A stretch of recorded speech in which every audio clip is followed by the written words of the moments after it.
ॐ वसुदेवसुतं देवं कंसचाणूरमर्दनं देवकी परमानन्दं कृष्णं वन्दे जगद्गुरुं यो ब्रह्माणं विदधाति पूर्वं यो वै वेदांश्च प्रहिनोति तस्मै तं ह देवम् आत्मबुद्धिप्रकाशं मुमुक्षुर्वै शरणमघं प्रपद्ये।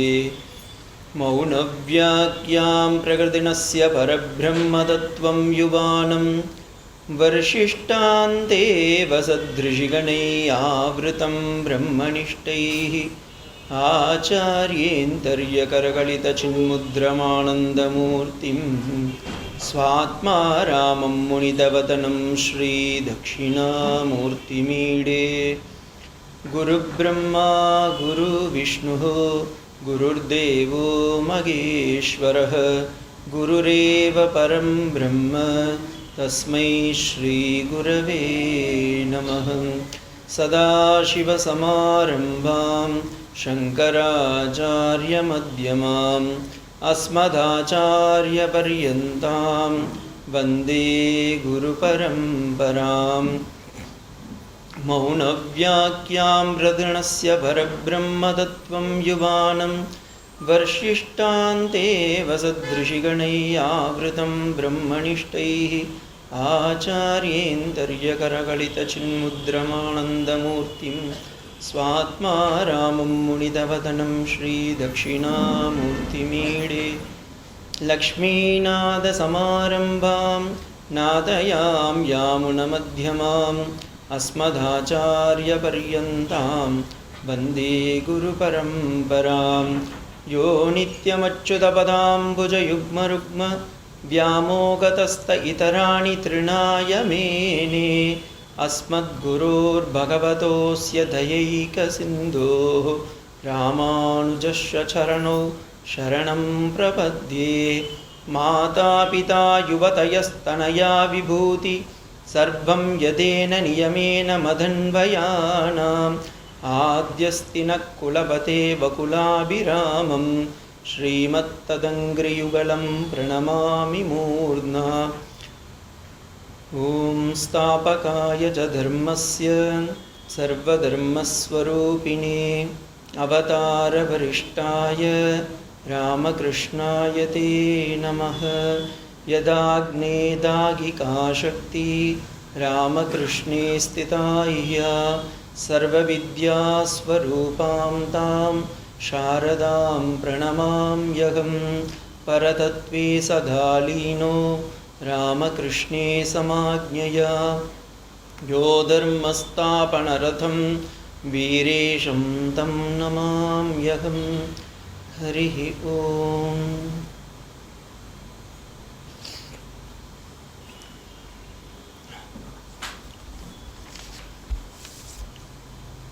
இதுவரைக்கும் ஸ்ரீமத் பாகவதத்தில் பிரதமோத்தியாயம் பிரதமஸ்கந்தத்தில் குந்தி ஸ்துதி பார்த்தோம், பீஷ்மஸ்துதி பார்த்தோம்.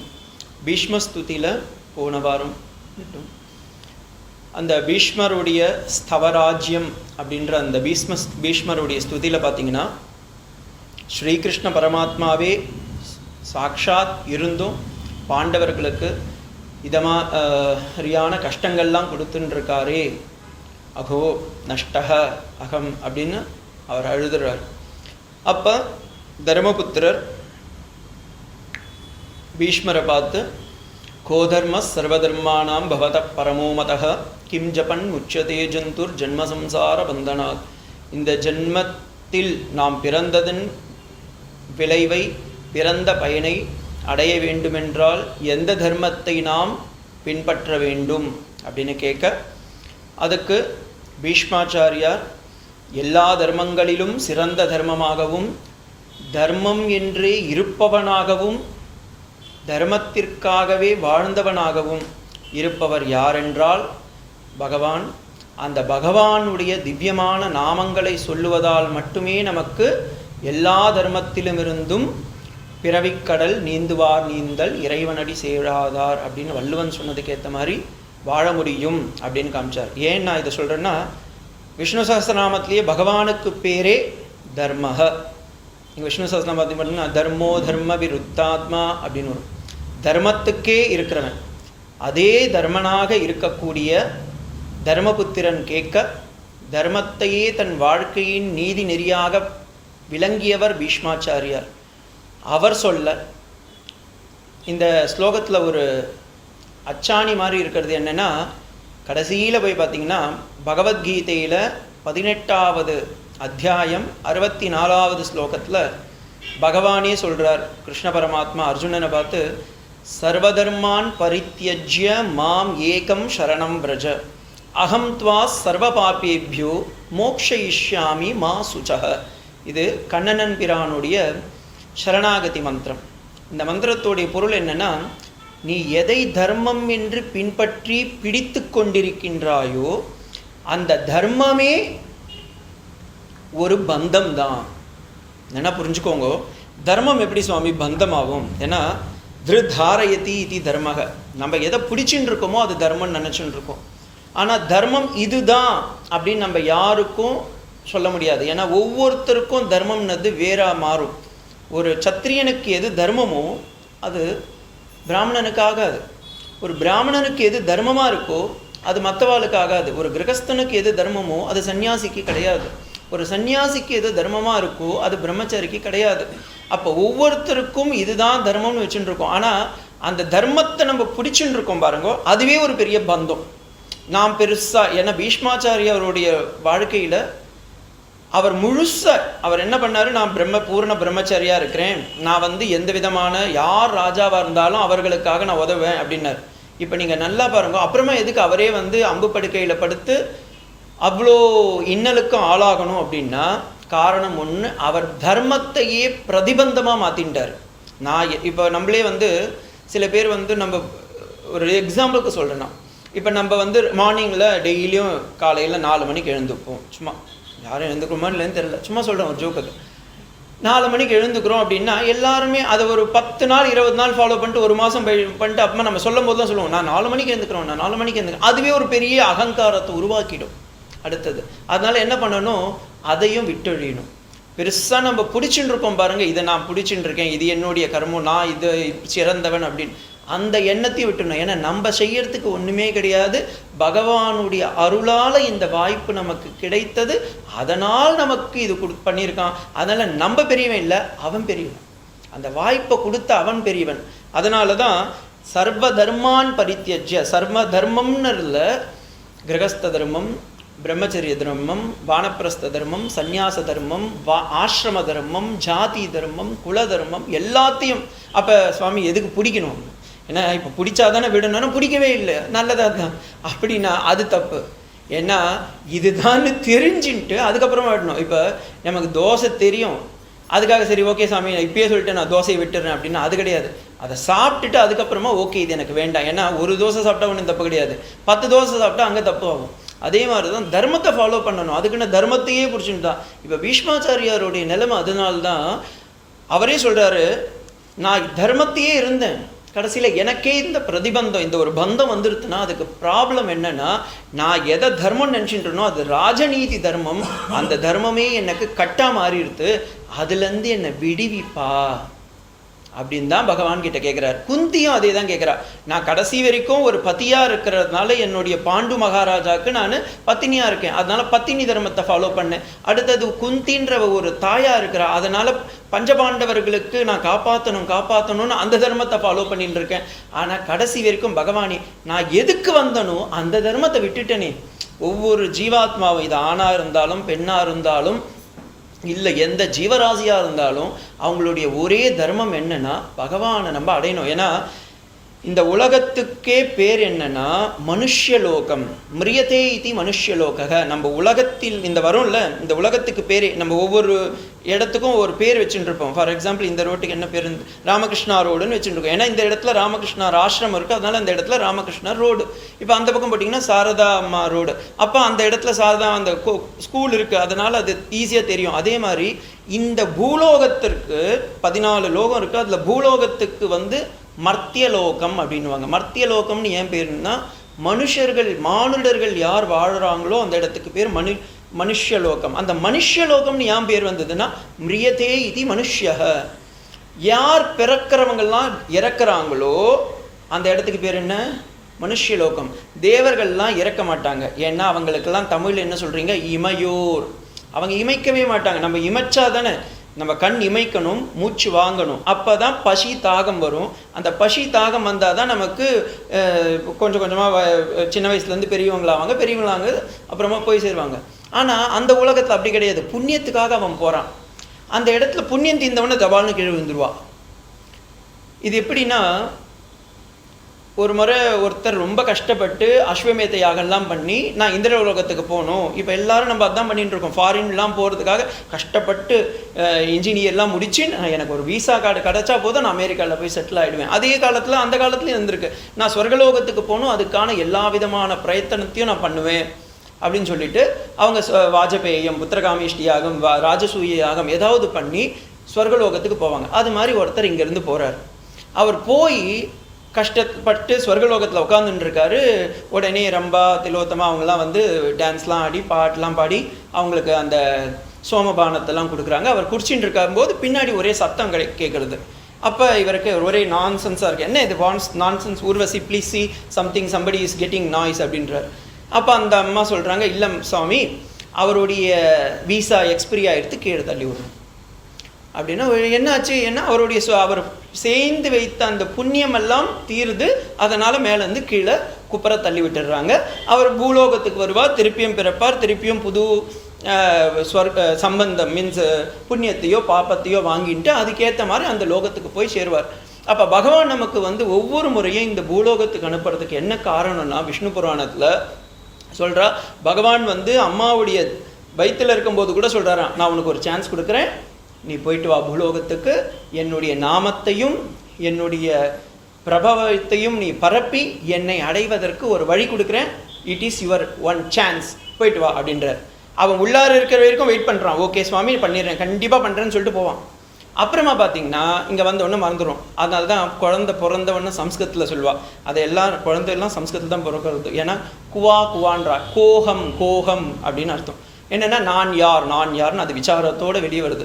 நம்ம உடனே நம்ம என்ன பண்ணணும், நம்ம அம்மா அப்பாங்களாம், நீ ஆத்மா, நீ பிரம்மன், நீ பரம்பொருளுடைய வஸ்து, நீ பகவானுடைய ஒரு அம்சம் அப்படி சொல்லி கொடுத்துட்டோன்னா பிரச்சனையே கிடையாது. ஆனால் அப்படி எந்த அம்மாவும் சொல்லி கொடுக்க மாட்டான். ஏன் ராஜா, ஏன் கண்ணு, என் மூக்கு, வாய் எல்லாத்தையும் சொல்லிவிடுவா. அப்புறமா என்ன ஆகிடுது, நான் தப்பாக சொல்லலை, அவங்களுக்கு அவங்க ராஜா தான், பட் ஆனால் குழந்தைக்கு கரெக்டாக சொல்லி கொடுத்துடணும். நீ பகவானுக்காக வந்தவன்பான்னு சின்ன வயசுலேருந்தே அவனுக்கு பகவத் கைங்கரியத்தை ஏற்படுத்தி வைக்கணும். அப்படியே பகவானுடைய இதுவை ஹம்சங்கள் எல்லாம் சொல்லி கொடுக்கணும். மத்ய குரும வராக வாமன அவதாரங்கள் எல்லாம் சொல்லி கொடுத்தோன்னா அந்த குழந்தைக்கு அது ஆணாக இருந்தாலும் பெண்ணாக இருந்தாலும் ஒரு உத்தமமான ஒரு கதியை அடையணும்னா நம்ம பெரியவங்க சேர்த்து வைக்கிற ஒரே சொத்து குழந்தைங்களுக்கு இந்த மாதிரி பொக்கிஷத்தை கொடுக்கறது. ஆனால் அது இல்லாமல் போகிறதுனால என்ன ஆயிடுது, அது வந்து மறந்துடுது. அது தேகாபிமானத்தோட நான் யார் அப்படின்னா, நீங்களே நினச்சி பாருங்க, ஒரு குழந்தை யாருன்னா ஒருத்தர் பக்கத்தில் இருக்கவங்களை கூட கேட்டு பாருங்க, நீ யார், ஹூ ஆர் யூ அப்படின்னு கேட்டதா, ஒன்று we will tell we are some personality, we are belongs to some dignity, we belongs to some designation, we identify with some identity which is not identify with us, which is not identical with us. In fact ஒரு ஐடென்டிட்டியே இல்லாத ஒன்றுத்தை நம்ம பிடிச்சிட்டு இருக்கோம். ஒன்றும் இல்லை, இன்றைக்கி India முழுக்க பாருங்கள் ஆதார் இல்லாமல் எந்த ஆதாரமும் இல்லை. ஆனால் ஆதார்ன்றது ஒரு நம்பர். யாருன்னா ஒருத்தர் உங்களுடைய 13 டிஜிட் சொல்ல முடியுமா? யாருக்கும் அந்த ஞாபகம் இல்லை. ஆனால் இன்றைக்கி நம்ம ஒரு டிக்கெட் எடுக்கணும்னா, திருமலா திருப்பதிக்கு போகணுன்னா, இங்கேருந்து ஒரு ரேஷன் கார்டு வாங்கணுன்னா நமக்கு தேவை என்ன, அந்த 13 digit, 12 digit, I think 12 digit வரும். அந்த 12 வச்சுட்டு நம்ம எல்லாத்தையும் பிடிச்சிட்டு இருக்கோம். ஆனால் இந்த 10 விட்டுறோம் நம்ம. பாருங்கள், இது 10 தான் அவதாரம், அது 12. அந்த 12 பிடிக்கிறோம், இந்த 10 விட்டுறோம். அதனால் பகவானை பிடிச்சோன்னா நம்ம வாழ்க்கைக்கு எல்லா விதமான பொக்கிஷமும் கிடைக்கும். அதை தான் குந்தி சொல்லி காமிக்கிறா. நான் இவ்வளோ நாள் இருந்தேன், எனக்கு கௌரவர்களிடமும் பாண்டவர்களிடமும் இவ்வளோ பற்று வந்துட்டு, ஆனால் எதுக்காக வந்தனோ அதை விட்டுட்டேனே பகவானே. அதனால் ஸ்நேகபாசம் வினம் சிந்தி, எனக்கு please cut off my this unnecessary relations.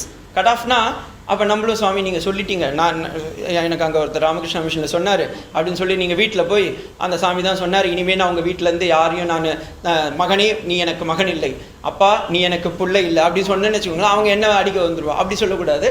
இருக்கலாம், எல்லாம் இருக்கலாம். அவங்க ஒரு பகவானுடைய அம்சமாகவும் பார்க்கணும். பையனா பாருங்கோ, அம்மாவா பாருங்கோ, அப்பாவா பாருங்க, தப்பே கிடையாது. அது கூட நீ பகவானின் அம்சம், அதையும் சேர்த்து பார்த்துக்கோங்க. அதையும் விட்டுடுறோம் நம்ம. அதை தான் பீஷ்மாச்சாரியும் கேட்குறாரு. பீஷ்மாச்சாரியார் சொல்லும் போது தர்மபுத்திரன் கிட்ட, நீ எல்லாத்தையும் கற்றுக்கணும்னு ஆசைப்படுறப்பா, எல்லா விதமான தர்மத்தையும் நான் கொடுக்குறேன், ஆனால் கடைசியில் ஒன்று தெரிஞ்சுக்கோ, தர்மமே அவன்தான். ஆனால் அவனே என்ன சொல்கிறான், நல்ல தர்மம் கெட்ட தர்மம்னு நீ எதை நினச்சின்னு இருக்கியோ அத்தனை தர்மத்தையும் விட்டு விடு அப்படின்றான். சர்வதர்மான் பரித்யஜ்ய மாம் ஏகம் சரணம் பிரஜ. இந்த சர்வ தர்மான்னதுல தர்மம் அதர்மம் ரெண்டுமே இருக்கு. இது எப்படின்னா, ஒரு போலீஸ்காரர் வர்றாருன்னு வச்சுக்கோங்களேன், அவர் ஒரு திருடனை பிடிச்சுடுறார். இப்போ திருடனை பிடிச்ச உடனே பார்த்தீங்கன்னா அவருக்கு விலங்கு போடுவாங்க, ஏன்னா கூட்டம் அப்படி தானே கூட்டுன்னு போக முடியும். இப்போ அந்த விலங்கு போடுறா, அது என்ன, இரும்பு செயின். ஓகேங்களா? சும்மா ஒரு பேச்சுக்கு சொல்கிறேன்.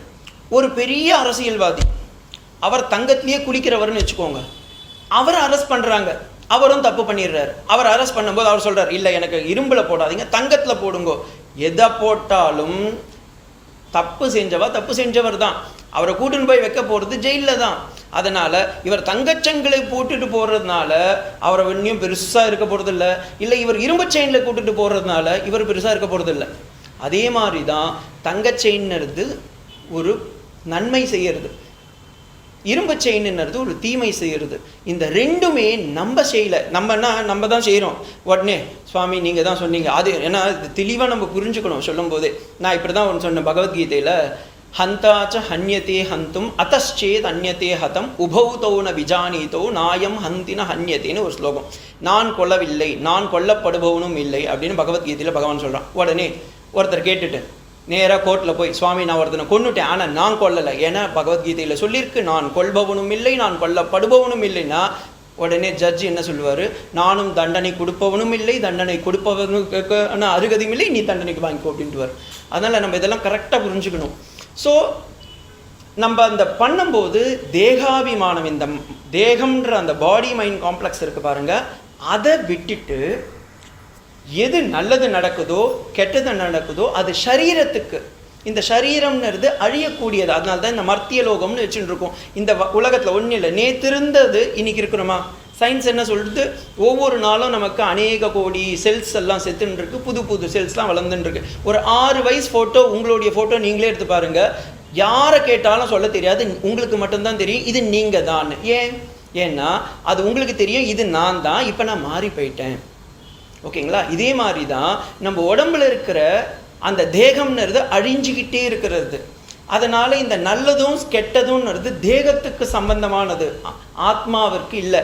ஆனால் ஆத்மான்றது நம்ம பிறந்த முதல் நாளிலிருந்து கடைசியில் போகிற நாள் வரைக்கும் இருக்கிறது.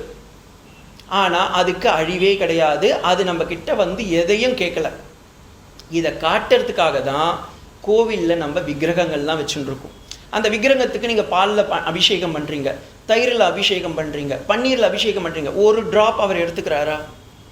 எடுத்துக்கிறதே கிடையாது. நம்ம பார்க்கறதுக்காக. ஏன்னா அந்த இருட்டான அந்த கர்ப்ப கிரகத்தில் ஒரு விக்கிரகத்துக்கு பால் ஊற்றும் போது இதுதான் பகவானுடைய உருவம். இப்போ இருக்கிற கோவிலில் நான் சொல்லவே இல்லை, தயவு செஞ்சு அப்படி வச்சுக்காதீங்க மைண்டில். இமேஜினேஷன் பண்ணும்போது கூட அந்த காலத்து கோவில், அந்த காலத்து கோவில் எல்லாம் பார்த்திங்கன்னா இருட்டாக இருக்கும். கருவறை அப்படின்னு பேர் அதுக்கு. அதனால தான் அதுக்கு பேர் கருவறையில் உள்ள திருவறை. அந்த திருவறையில் போய் வெறும் விளக்க காமிச்சிங்கன்னா அந்த ஜோதியில் அந்த பகவான் தெரிவார்.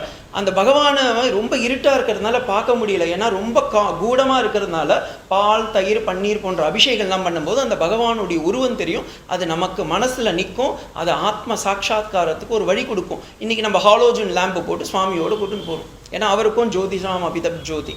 ஸோ எதுக்கு சொல்கிறேன்னா, அந்த மாதிரி அந்த ஒரு எண்ணத்தை நம்ம வச்சுட்டோம்னா பகவான்கிட்ட நமக்கும் சரணாகதி வரும். பாருங்க, இது பக்தி. இப்போ நீங்கள் நல்லா இதை கவனிச்சிங்கன்னா, பக்திக்கும் சரணாகதிக்கும் அத்வைத்தத்துக்கும் பெரிய ஒரு ட்ராக்கே கிடையாது.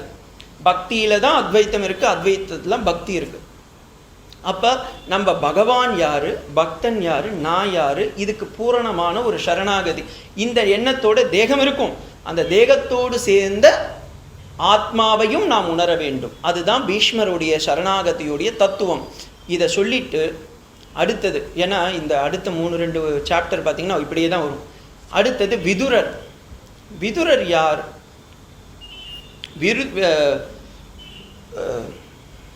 உத்தவர். விதுரர் விதுரர் என்ன பண்றார்? அவர் அந்த பீஷ்மர் இறந்துடுறாரு. அப்போ எல்லாரும் ஒவ்வொருத்தரும் அவருடைய பீஷ்மருடைய கடைசி இதுவெல்லாம் கிரியெல்லாம் முடிஞ்சுட்டு தர்மபுத்திரருக்கு பட்டாபிஷேகம்லாம் நடந்து ராஜசூய யாகம் நடத்துகிறாங்க. அந்த ராஜசூய யாகத்துக்கு யாரை தலைவராக நியமிக்கணும் அப்படின்னு ஒவ்வொருத்தரையும் கேட்டுருக்காங்க. அப்போ எல்லா ரிஷிகளும் வந்திருக்காங்க அந்த இடத்துல. அவங்க சொல்கிறாங்க, எல்லாருக்கும் உத்தமமான ஒரு தலைவன் யாருன்னா நம்ம கண்ணண்ணன் பிரான் தான், அவனை போய் கூட்டிட்டு வாங்கன்றார். அப்போ எல்லாரும் தேடுறாங்க, கிருஷ்ணா எங்கே இருக்கன்னு. அவன் போய் பார்த்தீங்கன்னா ரிஷிகள் எல்லாம் சாப்பிட்டு அந்த எச்சிலையை எடுத்துட்டு அவங்க இடத்தெல்லாம் க்ளீன் பண்ணிட்டு இருக்கான். இதை பார்த்த உடனே எல்லாரும் சொல்கிறாங்க, இவன் தான் இந்த ராஜசூய யாகத்திற்கு முழு இதுவாக இருப்பான் அப்படின்னு சொல்லி அவரை அமர்த்தி ராஜசூய யாகம் முடிஞ்சு தர்மபுத்திரருக்கு பட்டாபிஷேகமும் நடக்குது. அந்த பட்டாபிஷேகத்துக்கு அப்புறமா ஒவ்வொருத்தராக அவங்க பதவியெல்லாம் ஏற்றுன்ட்டு ராஜாங்கத்தை நடத்தின்னு இருக்காங்க. அப்போ விதுரர் அவர் சொல்லிடுறாரு, எனக்கு இதில் சம்பந்தமே இல்லை. ஏன்னா போர் ஸ்டார்ட் பண்ணும்போதே அவர் தெளிவாக சொல்லிடுறாரு, யார் இந்த விதுரர்னு ஃபஸ்ட்டு சொல்லிடுறேன், அதுக்கப்புறம் நான் இங்கே வரேன்.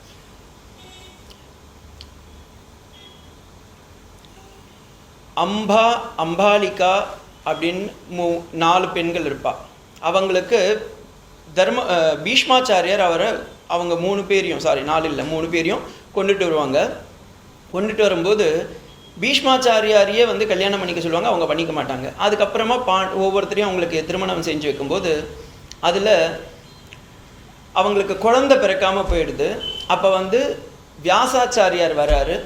வியாசாச்சாரியார் சொல்கிறாரு, இவங்களுக்கெல்லாம் நான் ஒரு திவ்யமான ஒரு என்னுடைய திருஷ்டினாலே அவங்களுக்குலாம் குழந்தை பிறக்க வைக்கிறேன் அப்படின்னு சொல்கிறாரு. ஒன்றும் இல்லை, இந்த காலத்தில் டெஸ்ட் டியூப் மாதிரி வச்சுட்டு அது மாதிரி பண்ணுறாங்க. அப்போ முதல்ல பாண்டு அவங்க, அதுக்கப்புறமா திருதராஷ்டர். அந்த அம்மா கண்ணை மூடிப்பாங்க, அதனால திருதராஷ்டர் அவர் குழந்தை பிறந்ததும் கண்ணு தெரியாமல் பிறந்திருக்கும். பாண்டுவோடைய அம்மாவுக்கு அந்த அம்மாவுக்கு அந்த வியாசருடைய கண்ணை பார்க்குற அந்த சக்தி கிடைக்காது. அந்த அளவுக்கு பவர்ஃபுல்லாக இருக்கிற ஒரு ஞானியோடைய கண்ணை பார்க்க முடியலன்றதுனால சக்தி ஹீனனாக பிறந்திருப்பார் அவர். அதே மாதிரி இவங்க 2 பேரும் நல்ல ஒரு புத்திரனை பிறக்கலை அப்படின்னு ரொம்ப கஷ்டப்படும் போது அவங்களுடைய தாசியாக இருந்தவங்க தான் அந்த அம்மாவுக்கு பிறந்தவங்க தான் விதுரர். இந்த விதுரர் முதலமைச்சர்ன்ற பதவியில் இருந்தவர், முதல்வருடைய பதவியில் இருந்தவர். இந்திரபிரஸ்தத்திலேயே ராஜாங்கம் ஆளும்போது எல்லா விதமான நீதிகளையும் கற்று அறிந்தவர். ஆனால் துரியோதனனும் கர்ணனும் இல்லை அந்த கௌரவர்கள்லாம் பார்த்திங்கன்னா அவரை மதிக்க மாட்டாங்க. ஏன்னா அவங்க ஒரு ஸ்டெப் மதருக்கு பிறந்தவங்க அப்படின்ற ஒரு எண்ணத்துலேயே இருப்பாங்க. அதனால் போர் நடக்கும்போது, இந்த மகாபாரத யுத்தம் நடக்கும்போது எல்லாரும் ஒவ்வொன்றும் சொல்லுவாங்க. அப்போ 2 பேர் மட்டும் நான் சண்டையே போட மாட்டேன்டுவாங்க.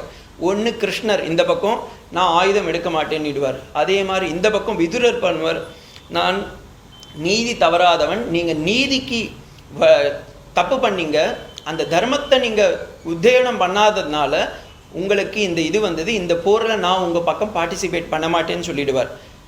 பண்ணிவிட்டு அவர் நேராக அஸ்தினாபுரத்தை விட்டு வெளியே போய் ஹரித்வாருக்கு போயிடுறார். ஹரித்வாருக்கு போயிட்டு அங்கே மார்க்கண்டேய மகரிஷியுடைய ஆசிரமத்தில் சகல சாஸ்திரங்களையும் கற்றுன்ட்டு திரும்பி வரார். இப்போ யுத்தம் முடிஞ்சிருது. யுத்தம் முடிஞ்ச பிறகு அவர் வரார். அவர் எப்படி வர்றாருன்னா ஜட்டாதாரியா. அவர் ஒரு ராஜாங்கத்தை பார்த்த முதல்வர் மாதிரி வரல, ஒரு காட்டில் இருக்கிற ஒரு துறவி மாதிரி வர்றார். முதல்ல அவங்க பார்த்துட்டு பஞ்சபாண்டவர்கள்லாம் யாரோ வந்திருக்காங்கன்னு சொல்லி கூப்பிட்டு அவங்களுக்கு தட்சிணையெல்லாம் கொடுத்து சாப்பாடெல்லாம் கொடுத்து பண்ணுறாங்க. அப்புறமா இந்த ஃபேஸ் ரொம்ப ஃபெமிலியராக இருக்கே, யார் இதுன்னு பார்க்கும்போது தர்மபுத்திரர் சொல்கிறார், நீங்கள் விதுரர் தானின். ஆமாம் அப்படின்றார். அவங்க எல்லாரும் காலில் விழுந்து எப்படி இருக்கீங்கப்பா அப்படின்னு சொல்லி அவங்கள கூப்பிட்டு, ஏன்னா அவர் பெரியப்பா முறைவர், அவரை கூப்பிட்டுட்டு அவங்க உட்கார வச்சு அவங்களுக்கு எல்லா விதமான பாத பிரக்ஷானெல்லாம் பண்ணி, நீங்கள் இவ்வளோ நாள் எப்படி இருந்தீங்க, இப்போ எங்கே இருக்கீங்க, நாங்கள் இங்கேயே தங்குங்க அப்படின்லாம் சொல்லின்னு இருக்கார். அதுக்கப்புறமா விதுரர் இல்லைப்பா நான் இங்கேருந்து கிளம்புறேன் அப்படின்னு சொல்லிட்டு நேராக இந்த பாண்டு புத்திரர்கள் போரில் எல்லாரும் இருந்தாலும் திருதராஷ்டனும் அவருடைய மனைவியான காந்தாரியையும் தன்னிடத்திலே வச்சுருக்காங்க. ஏன்னா அவங்க 2 பேரும் ஒருத்தி கண்ணை கட்டின்ட்டா, இவர் கண்ணு இல்லை. அதனால் இவங்க 2 பேரும் தகப்பன் ஸ்தானத்தில் இருக்கிறதுனால, அம்மா அப்பா ஸ்தானத்தில் இருக்கிறதுனால அவங்களையும் நம்ம இடத்துலேயே வைக்கணும்னு சொல்லி அஸ்தினாபுரத்திலே வச்சு காப்பாற்றின்னு இருக்காங்க. அந்த இடத்துக்கு போய் அவர் விதுரர் போய் பார்க்குறார். யார்? விதுரர். அவங்களுடைய அண்ணன் தானே அவர். அவங்க அண்ணனை போய் பார்க்குறார். இப்போ நம்ம பாகவதத்துக்கு வந்துட்டோம். இது வரைக்கும் நான் பேக்ரவுண்ட் தான் கொடுத்தேன். பிரதமோத்தியாயம் பிரதமஸ்கந்தத்தில் 13 என்ன சில பேர் கேட்டுருந்தா, சுவாமி நீங்கள் பாட்டு மந்திரத்தை சொல்லிங்க, அது எங்கன்னு கண்டுபிடிக்கிறதுக்கு ரொம்ப கஷ்டமாக இருக்குன்னு. ஃபஸ்ட்டு சாப்டரில் 13வது அத்தியாயத்தில் இருக்கிறோம். இப்போ விதுரதீர்த்தயாத்ராயாம் மைத்ரேயா ஆத்மனோகதி ஞாத்வா தூ அவகதிம் யதா ஆப்த தீர்த்தஸ்னம். அவர் எல்லா விதமான தீர்த்தங்களும்னா க்ஷேத்திரங்களுக்கும் கோவில் குளங்கள்லாம் போயிட்டு வராங்க. கோவில் குளத்துக்கு போகுவதோடைய நன்மை என்னென்னா, ஸ்கந்த புராணத்தில் ஒரு லைன் வரும், தீர்த்தம் குர்வந்தி தீர்த்தானி அப்படின்னு. நம்மளாம் கோவிலுக்கு போகிறதுக்கு காரணம் என்னென்னா, நம்ம அங்கே இருக்கிற சாநித்தியத்தோடைய அந்த புண்ணியத்தை நம்ம எடுத்துக்கணும். இப்போ காஷி, கயா, ஹரித்வார், ரிஷிகேஷ்லாம் போகிறோம் பாருங்கள். அங்கே போய் சும்மா அப்படி பார்த்துட்டு வரக்கூடாது. அங்கே இருக்கிற பகவானுடைய சாநிதானத்தை எடுத்துகிட்டு வர்றதுக்காக நம்ம போகிறோம். ஆனால் சன்னியாசிகளோ ஞானிகளோ அங்கே போகிறாங்கன்னா அவங்க எதை எடுத்துகிட்டு வர போகிறாங்க? ஏன்னா அவங்களுக்கு 0 பேலன்ஸ், அவங்கெல்லாம் நோ ப்ராஃபிட் நோ லாஸ். அப்போ அவங்க எதுக்கு போகிறாங்க அப்படின்னா, அந்த ஸ்கந்த புராணத்தில் கங்காவோடைய ஒரு ஸ்துதி வரும். அதில் அந்த இது சொல்லிட்டு நான் சொல்கிறேன். கங்கா எல்லாரும் போய் குளிக்கும்போது அவள் அழுவாளாம் நாரதர்கிட்ட. ஐயோ எல்லாரும் வராங்க, அவங்க எங்கள் பாவத்தை கொடுத்துட்டு போகிறாங்க, எல்லாம் கொடுத்துட்டு இருக்காங்களே, நான் என்ன பண்ணுறது அப்படின்னு. ஆனால் சன்னியாசிகளும் ஞானியும் போகும்போது அவர்களுக்கு ரொம்ப சந்தோஷமாக இருக்காங்க. ஏன்னா அவங்களுடைய புண்ணியத்தை கொடுக்கறதுக்கு வராங்க, ஏன் பாவத்தை எடுத்துக்கிறதுக்கு அவங்க வராங்க அப்படின்னு சொல்லுவாளாம். அதனால தான் அந்த லைன் சொல்கிறா, தீர்த்தம் குர்வந்தி தீர்த்தானி. நீங்கள் கர்நாடகாலெலாம் போய் பார்த்தீங்கன்னா இந்த உடுப்பி ஸ்ருங்கேரி சம்பிரதாயத்திலலாம், ஈவன் நம்மளையும் இந்த ஸ்ரீரங்கம் ஜியர்லாம் சுவாமிகள்லாம் தீர்த்தம் சொல்லிட்டு குளத்தில் இறங்குவா. அப்படி இறங்கும்போது அவங்க குளிக்கும்போது அந்த தீர்த்தத்தை மற்றவங்கெல்லாம் தீர்த்தவாரி சொல்லுவாங்க. இன்றைக்கி கூட கும்பகோணத்தில் நம்ம அந்த என்ன சொல்வீங்க, கும்பமேளா. அந்த கும்பமேளா அதுக்கு தான் செலிப்ரேட் பண்ணுறோம். ஏன்னா அங்கே சன்னியாசிகள், இங்கே ஹரித்வார்லேயும் நாக்மேளா கும்பமேளான்லாம் சொல்லுவாங்க. அந்த சன்னியாசிகள்லாம் குளிக்கும்போது அந்த தீர்த்தத்தை மற்றவங்களுக்கு தெளிக்கும் போது அதில் வர அந்த புண்ணியம் நமக்கும் வந்துடும் அப்படின்றதுக்காக. ப்ளஸ் அந்த தீர்த்தங்களான கங்கா, யமுனா, சரஸ்வதி, கோதாவரி எல்லாம் அவளை வெயிட் பண்ணிட்டு இருப்பாளாம், இவங்கெல்லாம் வரமாட்டாளா அப்படின்னு. அந்த மாதிரி விதுரர் என்ன பண்ணார், தான் செஞ்ச புண்ணியத்தெல்லாம் எல்லா தீர்த்த க்ஷேத்திரங்களுக்கும் கொடுத்து அங்கிருந்து மார்க்கண்டேய மகரிஷியோடைய ஆசிரமத்துக்கு போய் அவர் நீதியெல்லாம் கற்றுன்ட்டு திருப்பி வர்றார். இங்கே அஸ்தினாபூருக்கு பார்க்குறார். நேராக இந்திரபிரஸ்தனத்தில் இருக்கிற தன்னுடைய அண்ணங்கிட்ட போகிறாரு. திருதராஷ்டன் நன்னா பியூட்டிஃபுல்லாக இட்லி சட்னியெல்லாம் வச்சு சாப்பிட்டுருக்கான். அப்போ இவர் போனார், அண்ணா நன்னா இருக்கீங்களா அப்படின்னு கேட்குறார். திருதராஷ்டோ யுயுத்சு சூதசாரத்வார பிரத்யாம் காந்தாரி திரௌபதி பிரம்மன் சுபுத்ரா சோத்தரா கிருபி. நேராக போய் பார்க்குறார், அண்ணா எப்படின்னா இருக்கிறீங்க அப்படின்னு. விதுரர் போய் திருதராஷ்டனை பார்க்குறார். திருதராஷ்டன் என்ன இட்லி சட்னி சாம்பார்லாம் வச்சு சாப்பிட்டுன்னு இருக்கார். பீமன் திட்டின்டே போட்டுருக்கான். ஏன்னா மகாபாரத யுத்தம் முடிஞ்சு துரியோதனனை பீமன் சாகடிச்சுட்டான் கதையில் அப்படின்னு தெரிஞ்ச பிறகு பீமனை திருதராஷ்டர் வர சொல்கிறார். வர சொல்லிட்டு அவர் என்ன பண்ணுறார், அவருக்கு கண்ணு தெரியாதுல்ல, பீமனை கிட்ட கூப்பிட்டு நல்லா கட்டி பிடிச்சி அவனை அப்படியே சாகடிச்சிடணும் அப்படின்னு ஒரு பிளான் பண்ணி வச்சுருக்கார். இவன் கிட்ட போவான், ஏன்னா பெரியப்பா கூப்பிட்றாரு, சரி போயிடலான்னு சொல்லிட்டு கிட்ட போவான். அப்போ கிருஷ்ணன் சொல்லுவார், கொஞ்சம் வெயிட் பண்ண, அவர் எது கூப்பிட்றாருன்னு உனக்கு தெரியாது, பக்கத்தில் ஒரு விக்கிரகம் இருக்கும், ஒரு சிலை இருக்கும், இதை வெய் பக்கத்தில், அவர் என்ன பண்ணுறாருன்னு பாரு அப்படின்னு. திருதராஷ்டர் நேராக போவார். போய் அவரை நல்லா அப்படி, அவருக்கு தெரியாது, நல்லா அப்படி கட்டி பிடிச்சி நல்லா நொறுக்குன்னு பண்ணால் அந்த விக்கிரகம் அப்படியே வெடிச்சிடும். அந்த அளவுக்கு கோபம் பீமன் மேலே. ஆனால் அந்த பீமன் இன்னைக்கு திருதராஷ்டன் உட்காந்துன்னு இருக்கான், இட்லியும் சட்னியும் வச்சுட்டு இருக்கான். அது சும்மா வைக்கல, அன்றைக்கி என்னை கொலை பண்ணல, எப்படிலாம் கொலை பண்ண பார்த்த, இந்தா ஒரு இட்லி வச்சுக்கோ அப்படின்னு ஒவ்வொன்றா வச்சுன்னு இருக்கான். இதை இவர் ஒன்றும் பண்ணல, அவர் பாட்டுன்னு கண்ணு தெரியாதுல, நன்னா அப்படி வச்சு ஒன்று ஒன்றா நொறுக்கின்னு இருக்கார். இதை விதுரர் பார்த்து சொல்கிறார், அண்ணா இந்த மாதிரியான ஒரு நிலைமை உங்களுக்கு தேவையா? நம்ம வாழ்க்கையில் எல்லாரும் விதுரராக தான் இருக்கும். ஒரு காலகட்டம் வரைக்கும் நம்ம வாழ்வோம், அதுக்கப்புறமா பார்த்தீங்கன்னா வி டிபெண்ட்ஸ் அப்பான் அதர்ஸ். அந்த டிபெண்டன்சி தான் இது எல்லாம். இது வந்து இப்போ பீமன் இந்த பஞ்ச பாண்டவர்கள்லாம் இருக்கலாங்களே, நான் போன வகுப்புலேயே சொன்னேன், இந்த பஞ்ச பாண்டவர்கள்லாம் நம்ம பஞ்ச இந்திரியங்கள், கண்ணு, காது, மூக்கு, வாய், செவி, அது வந்து it is asking for retirement. ஆனால் we are not ready to give. இப்போ எனக்கே கண்ணு சொல்லுது, இல்லைப்பா நீ பார்த்தது போதும் போதும் அப்படின்னு சொல்லி தான் அது கண்ணை வந்து லாங் ஷர்ட் இல்லை ஷார்ட் ஷர்ட்னு வைக்குது. நம்ம என்ன சொல்கிறோம், இல்லை பெருசாக ஒரு ஹாஸ்பிட்டலில் போய் எக்ஸ்ட்ரா ஒன்று போட்டுக்கலாம். காது பகவான் சொல்கிறான், நீ கேட்டது போதும் உனக்கு வேண்டாம் அப்படின்றான். நம்ம என்ன பண்ணுறோம், இயர் பிளக் குத்தி விடு நன்னா கேட்கும். பகவான் சொல்கிறான் சாப்பிட்டது போதும், பல்ல எடுத்துரு அப்படின்னு சொல்லி தான் கொடுக்குறான், அதுக்கு ரிட்டைர்மெண்ட். நம்ம என்ன சொல்கிறோம், இல்லை டென்ச்சர் வச்சுக்கோ, அப்போ தான் முறுக்கு சாப்பிட முடியும். நம்ம இதே மாதிரி தான் பீமன் சொல்கிறான் நீ இங்கே இருக்கிறதுக்கு தகுதி இல்லை அப்படின்னு. ஆனால் அவனுக்கு இல்லை இவங்க கூட தான் இருக்கணும்னு. அதை தான் விதுரர் சொல்கிறார், நீ சாப்பிட்றியே இதெல்லாம் இட்லியா, பீமன் உனக்கு கொடுக்குற பிண்டம், பீமன் உனக்கு கொடுக்குற பிண்டம். தீர்த்தானி க்ஷேத்திர முக்கியானி சேவிதானி நிகா மூலே தீர்த்தம் குருவந்தி தீர்த்தானி ஸ்வதஸ்வேன கதாவிருத ராஜன் நிர்கத்திம் சீக்கிரம் பஷ்யதே பயமாகதம். நீ பயமே இல்லாமல் வெக்கமே இல்லாமல் சாப்பிட்டுன்னு இருக்கியே, நீ பீமன் கொடுக்கறதெல்லாம் சாப்பிட்றியே, இது தகுமா உனக்கு? அவனையே நீ கொல்லணும்னு நினச்சியே, இன்னைக்கு அவன் கையாலேயே சாப்பிட்டுன்னு இருக்கியே. அப்போ திருதராஷ்டிரர் சொல்கிறார், நான் என்னப்பா பண்ணுவேன்? அவர் நம்மள மாதிரி கேட்டகரி, நான் என்னப்பா பண்ணுவேன்? நான் பாட்டுன்னு உட்காந்துட்டு இருக்கேன், அவன் ஏதோ திட்டி கொடுத்தாலும் நன்னா தானே இருக்குது, இட்லி நன்னா சாப்பிட்டு தானே இருக்கேன். அப்படி தான் நம்ம எல்லாமே சொல்கிறோம். அதுக்கு அவர் சொல்கிறார், அகோ மகிஷி ஜந்தோரிவ யதா பகவன் பீமம் அபவர்ஜித பிண்டம் தத்தே. இறந்தா பிண்டம் வைப்பாள்ல, பிண்டம்னா அந்த சாதம் வைப்பா பாருங்க, 3 சாதம், அது மாதிரி அவன் விற்கிறது இட்லி இல்லைப்பா பிண்டம், அதை போய் நீ சாப்பிட்டுன்னு இருக்க பேய் மாதிரி, இது உனக்கே தகுமா? கரோத தாரஸ்ச தூஷிதான், அவன் வேற திட்டின்ண்டே வைக்கிறான், அதையே நீ ஏற்றுக்கிறிய. அதுக்கு அவர் சொல்ற, நான் என்ன பண்ண முடியும், எனக்கு கண்ணு வேறு தெரியல. அப்பமா செகண்ட் கேட்டகரி, ஒய்ஃபும் கண்ணை மூடின்னு இருக்கா, நான் என்ன பண்ண முடியும்? எப்போவுமே பாருங்கோ, பாரியானா மனைவின்னு அர்த்தம். பாரியா எதுக்கு இருக்கிறான்னா கண்ணுக்கு கண்ணாக, ஒரு குடும்பத்தை காப்பாற்றுறதுக்காக இருக்கா. ஏன்னா இங்கே புருஷனுக்கு கண்ணு தெரியல, அதனால் அப்போ பொண்டாட்டி என்ன பண்ணணும், கண்ணை பார்த்துக்கணும். ஆனால் காந்தாரி பண்ண பெரிய தப்பு என்னன்னா, தான் கண்ணையும் கட்டின்டா. இது ஏன் அவ பெரிய தப்புன்னு நான் சொல்லலை, மகாபாரதத்தில் வியாசரே சொல்கிறார். ஒரு சூக்ஷ்மமான ஒரு விஷயத்த சொல்கிறேன்.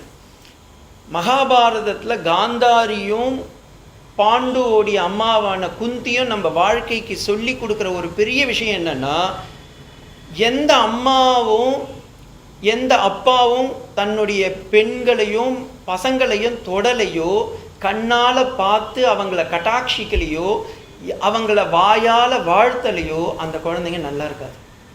நன்னா தெரிஞ்சுக்கோங்க. எந்த அம்மாவும் அப்பா இல்லைனா கூட தன்னுடைய குழந்தைகளை கையால் தொட்டு வாயால் வாழ்த்தி கண்ணால் பார்த்து ஆசீர்வாதம் பண்ணுறாலோ அந்த குழந்தைங்கள்லாம் நன்னா இருக்கும். ஃபார் எக்ஸாம்பிள் 5 குழந்தை பாண்டுக்கு, பாண்டு இல்லைங்களா? ஆனால் 5 பேரையும் நீங்கள் மகாபாரதம் முழுக்க பார்த்து பாருங்கள். எனிதிங் புக்கை படிக்க முடியலனாலும் ஆர்பி சௌத்ரா பாருங்கள், இல்லை விஜய் டிவி மகாபாரதம் பாருங்கள். போன உடனே 5 பேர் என்ன சொல்லுவாங்க, குந்தியோடைய காலில் விழுவாங்க, நமஸ்காரம்மா அப்படின்வாங்க. உடனே அவள் கையில் தொட்டு சொல்வா, நல்லா இருப்பா என் மகனே அப்படின்வா. இந்த பக்கம் பாருங்க, காந்தாரி தொடவே மாட்டா, எனக்கு எங்கே குழந்தை இருக்குன்னே தெரியாது. இன்னொன்று 100 குழந்தை, அங்கே 99 ஆண் 1 பெண், துத்சலைன்னு 100 பேர் செஞ்சுரி போட்டிருக்கா. ஆனால் ஒன்றும் உருப்பட்டல. ஏன்னா அம்மா கண்ணை கட்டின்ட்டா. ஒரு நல்ல வார்த்தை பேசலை. ஒவ்வொரு முறையும் துரியோதனனை பார்க்கும்போதும் துச்சாதனனை பார்க்கும்போதும் அவள் என் மகனேன்னு சொன்னதே கிடையாது. நீங்கள் ஆர்வி சௌத்ராவுடைய தமிழ் டப்பிங்கும் பார்க்காதீங்க, விஜய் டிவி மகாபாரதமும் பார்க்காதீங்க. அங்கே அவள் என்ன சொல்லுவானா, வா துஸ்சாதனா, ஏன்னா துஸ்சாசனா துரியோதனான்னாவே கெட்ட எண்ணத்தை உடையவனே, கெட்ட குணத்தை உடையவனேன்னு அர்த்தம். இப்போ நீங்கள் போய் ஒரு குழந்தைய கெட்ட எண்ணத்தை உடையவனே வா இங்கே அப்படின்னா அது என்ன பண்ணோம், கெட்ட எண்ணத்தில் தான் இருக்கும். அதனால தான் குழந்தைங்களை திட்டவே கூடாது அம்மா அப்பாங்கெல்லாம். நம்ம எப்பவுமே அதெல்லாம் சனியனே அப்படின்னும், பீடையே அது என்ன அதோடைய அவதாரமா, பாவம், அதுக்கு பாவம் வர வாங்கிட்டு இங்கே வந்திருக்கு. ஏன்னா குழந்தை இல்லாதவளுக்கு தெரியும் குழந்தையோடைய மகத்துவம் என்னன்னு. நமக்கு குழந்தைங்க நிறைய இருக்கிறதுனால நம்ம அதை அப்படி ஜஸ்ட் விட்டுடுறோம் அலட்சியமாக. அப்போ ஒரு சின்ன இது கூட அது கூட அம்மா அப்பா வாயிலேருந்து வரவே கூடாது. அப்படி வந்ததுனால தான் 100 பழைக்கல. இங்கே இந்த பக்கம் 5 வச்சிருந்தா 5த்துக்கும் ஆசீர்வாதம் கொடுத்து கொடுத்து கொடுத்து 5 மகாபாரதம் யுத்தம் முடிஞ்சோ நல்லா இருந்தது. தர்மத்துக்காகவே வாழ்ந்ததுங்க. அதனால இந்த காந்தாரி பண்ணது தப்புன்னு வியாசாச்சாரியார் மகாபாரதத்தில் சொல்கிறார்.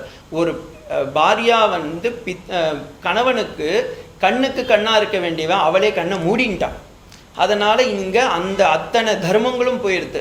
இப்போ இந்த அவன் சொல்கிறான் அந்த விதுரர்கிட்ட, நான் என்னம்மா பண்ணுவேன், எனக்கும் கண்ணு தெரியல, அவளும் குக் பண்ண முடியாது, ஏன்னா அவளும் கண்ணை கட்டின்னு இருக்கா, நான் என்ன பண்ண முடியும், அதனால் பீமன் கொடுக்குறதெல்லாம் நான் வாங்கி சாப்பிட்டு தான் இருக்கணும் அப்படின்னும்போது விதுரர் அந்த இடத்துல ஒரு நீதியை கொடுக்குறாரு. இது மகாபாரதத்தில் இருக்கு, பாகவதத்தில் வரல. விதுர நீதி அப்படின்னு சொல்லிட்டு ஒரு சாப்டர் கொடுக்குறாங்க. அந்த முழுக்க பார்த்தீங்கன்னா, அண்ணா நீங்கள் இங்கே இருக்கிறதுக்கு தகுதி இல்லை, நீங்கள் இங்கே இருக்கவும் கூடாது, இப்படியாப்பட்ட வாழ்க்கை உங்களுக்கு தேவையில்லை, உங்கள் வாழ்க்கை முடிய போகிறது. அதனால தான் நம்ம ஆசிரம தர்மத்திலையும் பிரம்மச்சாரி, கிரகஸ்தா, வானப்பிரஸ்தம், சந்நியாசம்னு வச்சுருக்கோம். இந்த வானப்பிரஸ்தம்ன்றது we have to introspect our self. Introspect பண்ணி நமக்கு நாமே வந்து நம்மளுடைய வாழ்க்கையில் இது வரைக்கும் வாழ்ந்தது போதும், இனிமே நம்ம வாழ்க்கையை வாழணும். எப்படி கடவுளுக்காக நம்ம வாழ்க்கையை எப்படி செலவிட முடியும், தியானத்திலோ ஜபத்திலையோ நாமகரணங்கள்லையோ இல்லை வேறு ஏதாவது கைங்கரியத்திலையோ எப்படி நம்ம வாழ முடியும்னு காட்டி கொடுக்கணும். அந்த வாழ்க்கைக்கு தயாராகிக்கோ அப்படின்னு சொல்லிட்டு அவங்க 2 பேரையும் கூப்பிட்டுட்டு நீங்கள் வாங்கோ, நான் உங்களுக்கு சொல்லி கொடுக்குறேன். ஏன்னா நான் அவர் ஆல்ரெடி போயிருக்காருல்ல மார்க்கண்டேய மகரிஷி ஆசிரமத்தில், அங்கே நான் கற்றுக்கிட்டதெல்லாம் உங்களுக்கு சொல்லி உங்களுக்கு நான் முக்திக்கு இது பண்ணுறேன் வாங்கோன்னு சொல்லி 2 பேரையும் கூப்பிட்றான். அப்போ தர்மபுத்திரர் வந்து சொல்கிறார், வேண்டாம், அவங்க 2 பேரும் இங்கேயே இருக்கட்டும் அப்படின்றார். அப்போ விதுரர் சொல்கிறார், வேண்டாம்ப்பா, ஏன்னா அவங்களுடைய அந்திம காலம் வருந்துன்றிருக்கு, இப்போ அவங்கள விட்டுடு, நீயும் பாசத்தினால அவங்கள கூப்பிடாத, அவங்க திரும்பி வந்துடுவாங்கன்னு சொல்லி எல்லா நீதிகளையும் சொல்லி அவரை 2 பேரையும் கூட்டிட்டு போகிறார். ஹிருதி கிருத்வா ஹரிம் கேஹே பிரவ்ரஜேத் நரோத்தமம் அதோ தேவீம் ச திஷாம் யாது ஞான கம்பீர பவத். அதற்காகவே விதுரர் அவங்க 2 பேரையும் கூட்டிட்டு போயிட்டு ஹரித்வாருக்கு கூட்டிட்டு போயிடுறார். ஆனால் 5 நாளில் அவங்க 2 பேரும் கௌரவர்கள் எல்லாமே ஒரு காட்டு தீ மாதிரி ஒரு இடத்துல இறந்துடுறாங்க. இப்படி தான் கௌரவர்களுடைய வம்சமே முடிவுக்கு வந்துடுது. அவரும் விதுரரும் வைகுண்டத்துக்கு போயிடுறார். அடுத்தது அப்படி போகும்போது இவங்க இந்த பக்கம் முடிஞ்சிருது. இப்போ கௌரவர்களுடைய என்டையர் சேனை முடிஞ்சு போச்சு. இந்த பக்கம் பாண்டவர்கள் மட்டும் இருக்காங்க. இந்த பாண்டவர்களுடைய இதுவில் இருக்கார் ஒருத்தர், அவர் தான் தர்மபுத்திரர். இப்போ முதல்ல நம்ம தர்மபுத்திரர் கேட்டோமா, இப்போ திருப்பியும் இவர் ஒவ்வொன்று அழுகுறார். ஏன்னா ஒவ்வொருத்தரும் இங்கெல்லாம் அந்த போர் முடிஞ்சும் பாருங்கள் எவ்வளோ கஷ்டத்தில் இருக்கிறாங்க. நம்ம நினச்சிட்டு போர் முடிஞ்சிட்டுனா ஒவ்வொரு ராஜாவும் நல்லா இருந்தாங்க, கிடையவே கிடையாது. நல்ல தர்மத்துக்காக வளர்ந்தவங்கெல்லாம் பார்த்திங்கன்னா ரொம்ப கஷ்டம்தான் பட்டிருக்கா. அப்போ இந்த யுதிஷ்டிரர் அழுதுன்னு இருக்கார். எல்லாரும் போய் ஆஸ்வாசம் பண்ணுறாங்க, இல்லைப்பா நீ பண்ணது தர்மம் தான், நீ நல்ல ஒரு ராஜாங்கத்தை அமைச்சு நல்லபடியாக வாழு அப்படின்னு சொல்கிறாங்க. ஆனால் யாரும் எல்லாருடைய சமாதானத்துக்கும் இவர் ஒத்துக்கலை. கடைசியில் அர்ஜுனன் பார்க்குறான், இல்லை நான் வேணா கொஞ்ச நாள் வந்து கிருஷ்ணங்கிட்ட போயிட்டு வரேன், ஏன்னா இந்த ராஜாங்கம் பார்க்க எனக்கு வந்து என்னுடைய தாத்தா இல்லை குரு இல்லை அப்படின்ற எண்ணமே வந்துட்டுருக்குன்னு சொல்லிட்டு கண்ணனை பார்க்கறதுக்காக அர்ஜுனன் கிளம்பிடுறான். ரொம்ப நாள் ஆச்சு, அர்ஜுனன் திரும்பி வரலை. இப்போ யுதிஷ்டர் ரொம்ப கஷ்டப்படுறார், என்னாச்சு அர்ஜுனன் வரலை. ஏன்னா அந்த காலத்தில் உங்களுக்கு வாட்ஸ்அப் ட்விட்டர்லாம் கிடையாது, அதனால ஃபேஸ்புக்கும் கிடையாது, மெசேஜும் நம்ம பாஸ் பண்ண முடியாது, டெலிகிராமும் அடிக்க முடியாது. ஸோ இவர் தூதுவனை அனுப்பிச்சு பார்க்குறார், அர்ஜுனன் வரலை, என்னாச்சுன்னு விஷனப்பட்டுட்டு கஷ்டப்பட்டுன்னு இருக்கும்போது அப்போ கிருஷ்ணன் திரும்பி வரான். துவாரகாவிலிருந்து இந்த பக்கம் இந்திரபிரஸ்தத்துக்கு வரான். ஆனால் அவனுடைய முகம் வந்து ரொம்ப டல்லாக இருக்குது, ரொம்ப நோ பவர். அடுத்தது ரொம்ப கஷ்டப்பட்டுன்னு இருக்கான். ஆனால் என்ன பேசுறதுன்னு தெரியல, அப்படியே அழுதுன்னு இருக்கான். அப்போ வந்திருக்கான். வந்த பிறகு யுதிஷ்டிரர் கேட்குறார், எல்லாரும் நல்லா இருக்காங்களா, துவாரகால நல்லா இருக்கிறாங்களா, யார் யாரெல்லாம் நீங்கள் பார்த்தீங்க, பலராமன் நான் நன்னா இருக்காரா, இவர் நன்னா இருக்காரா, அவர் நன்னா இருக்காருன்னு ஒவ்வொருத்தரையும் கேட்டுன்னு இருக்கான். எதுக்கும் அர்ஜுனன் வாயை திறக்கலை.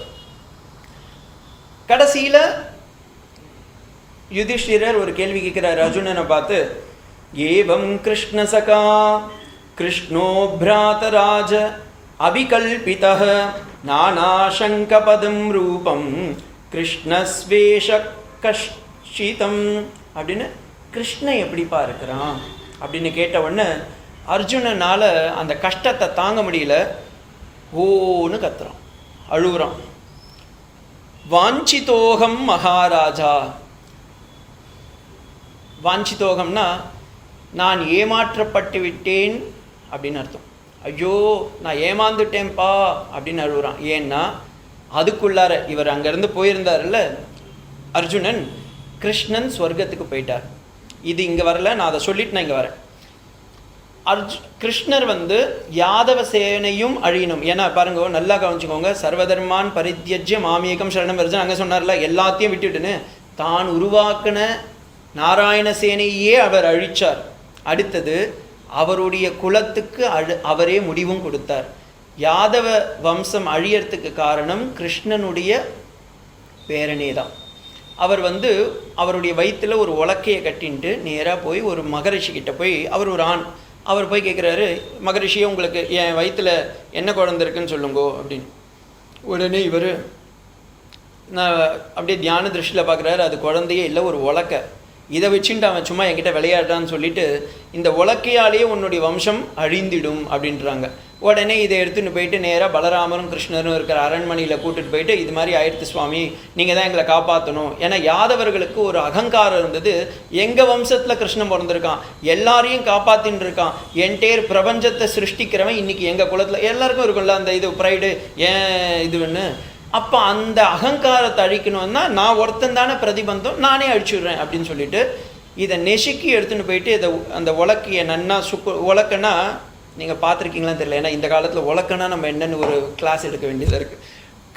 கட்டையில் 2 பக்கம் இரும்பில் போட்டிருப்பா. அது அந்த காலத்துலலாம் நான் பார்த்துருக்கேன், எங்கள் பாட்டிலாம் குத்துவா. அதில் தான் அந்த மிளகு சீரகத்தெல்லாம் அடிப்பா.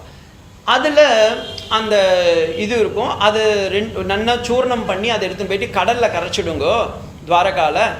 அதை அப்போ நமக்கு அந்த இது வராது. ஏன்னா அந்த உலக்கையால் தானே இவங்க சாவுன்னு சொன்னாங்க. அந்த உலக்கையே நம்ம சுக்குநூறாக போட்டுடலான்னு. இப்போ இந்த போட்ட உலக்கையெல்லாம் எடுத்துன்னு போய் கடலில் கரைச்சா அதெல்லாம் கடல் எதுவுமே ஏற்றுக்காது. நம்மளை மாதிரியே நம்ம எது கொடுத்தாலும் ஏற்றுக்க மாட்டோம். அதே மாதிரி அதுவும் எடுத்துகிட்டு போயிட்டு கரையில் எடுத்துகிட்டு போய் தள்ளி விட்டுருது. அங்கே அந்த மரமெல்லாம் கோரை புல்லாக வளர்ந்து விட்டது.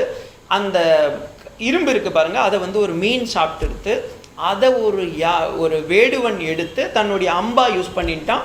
இந்த கோரை புட்கள்லாம் அப்படி இப்படியே இருக்குது, அதெல்லாம் வில்லா மாதிரின்னு இருக்கு.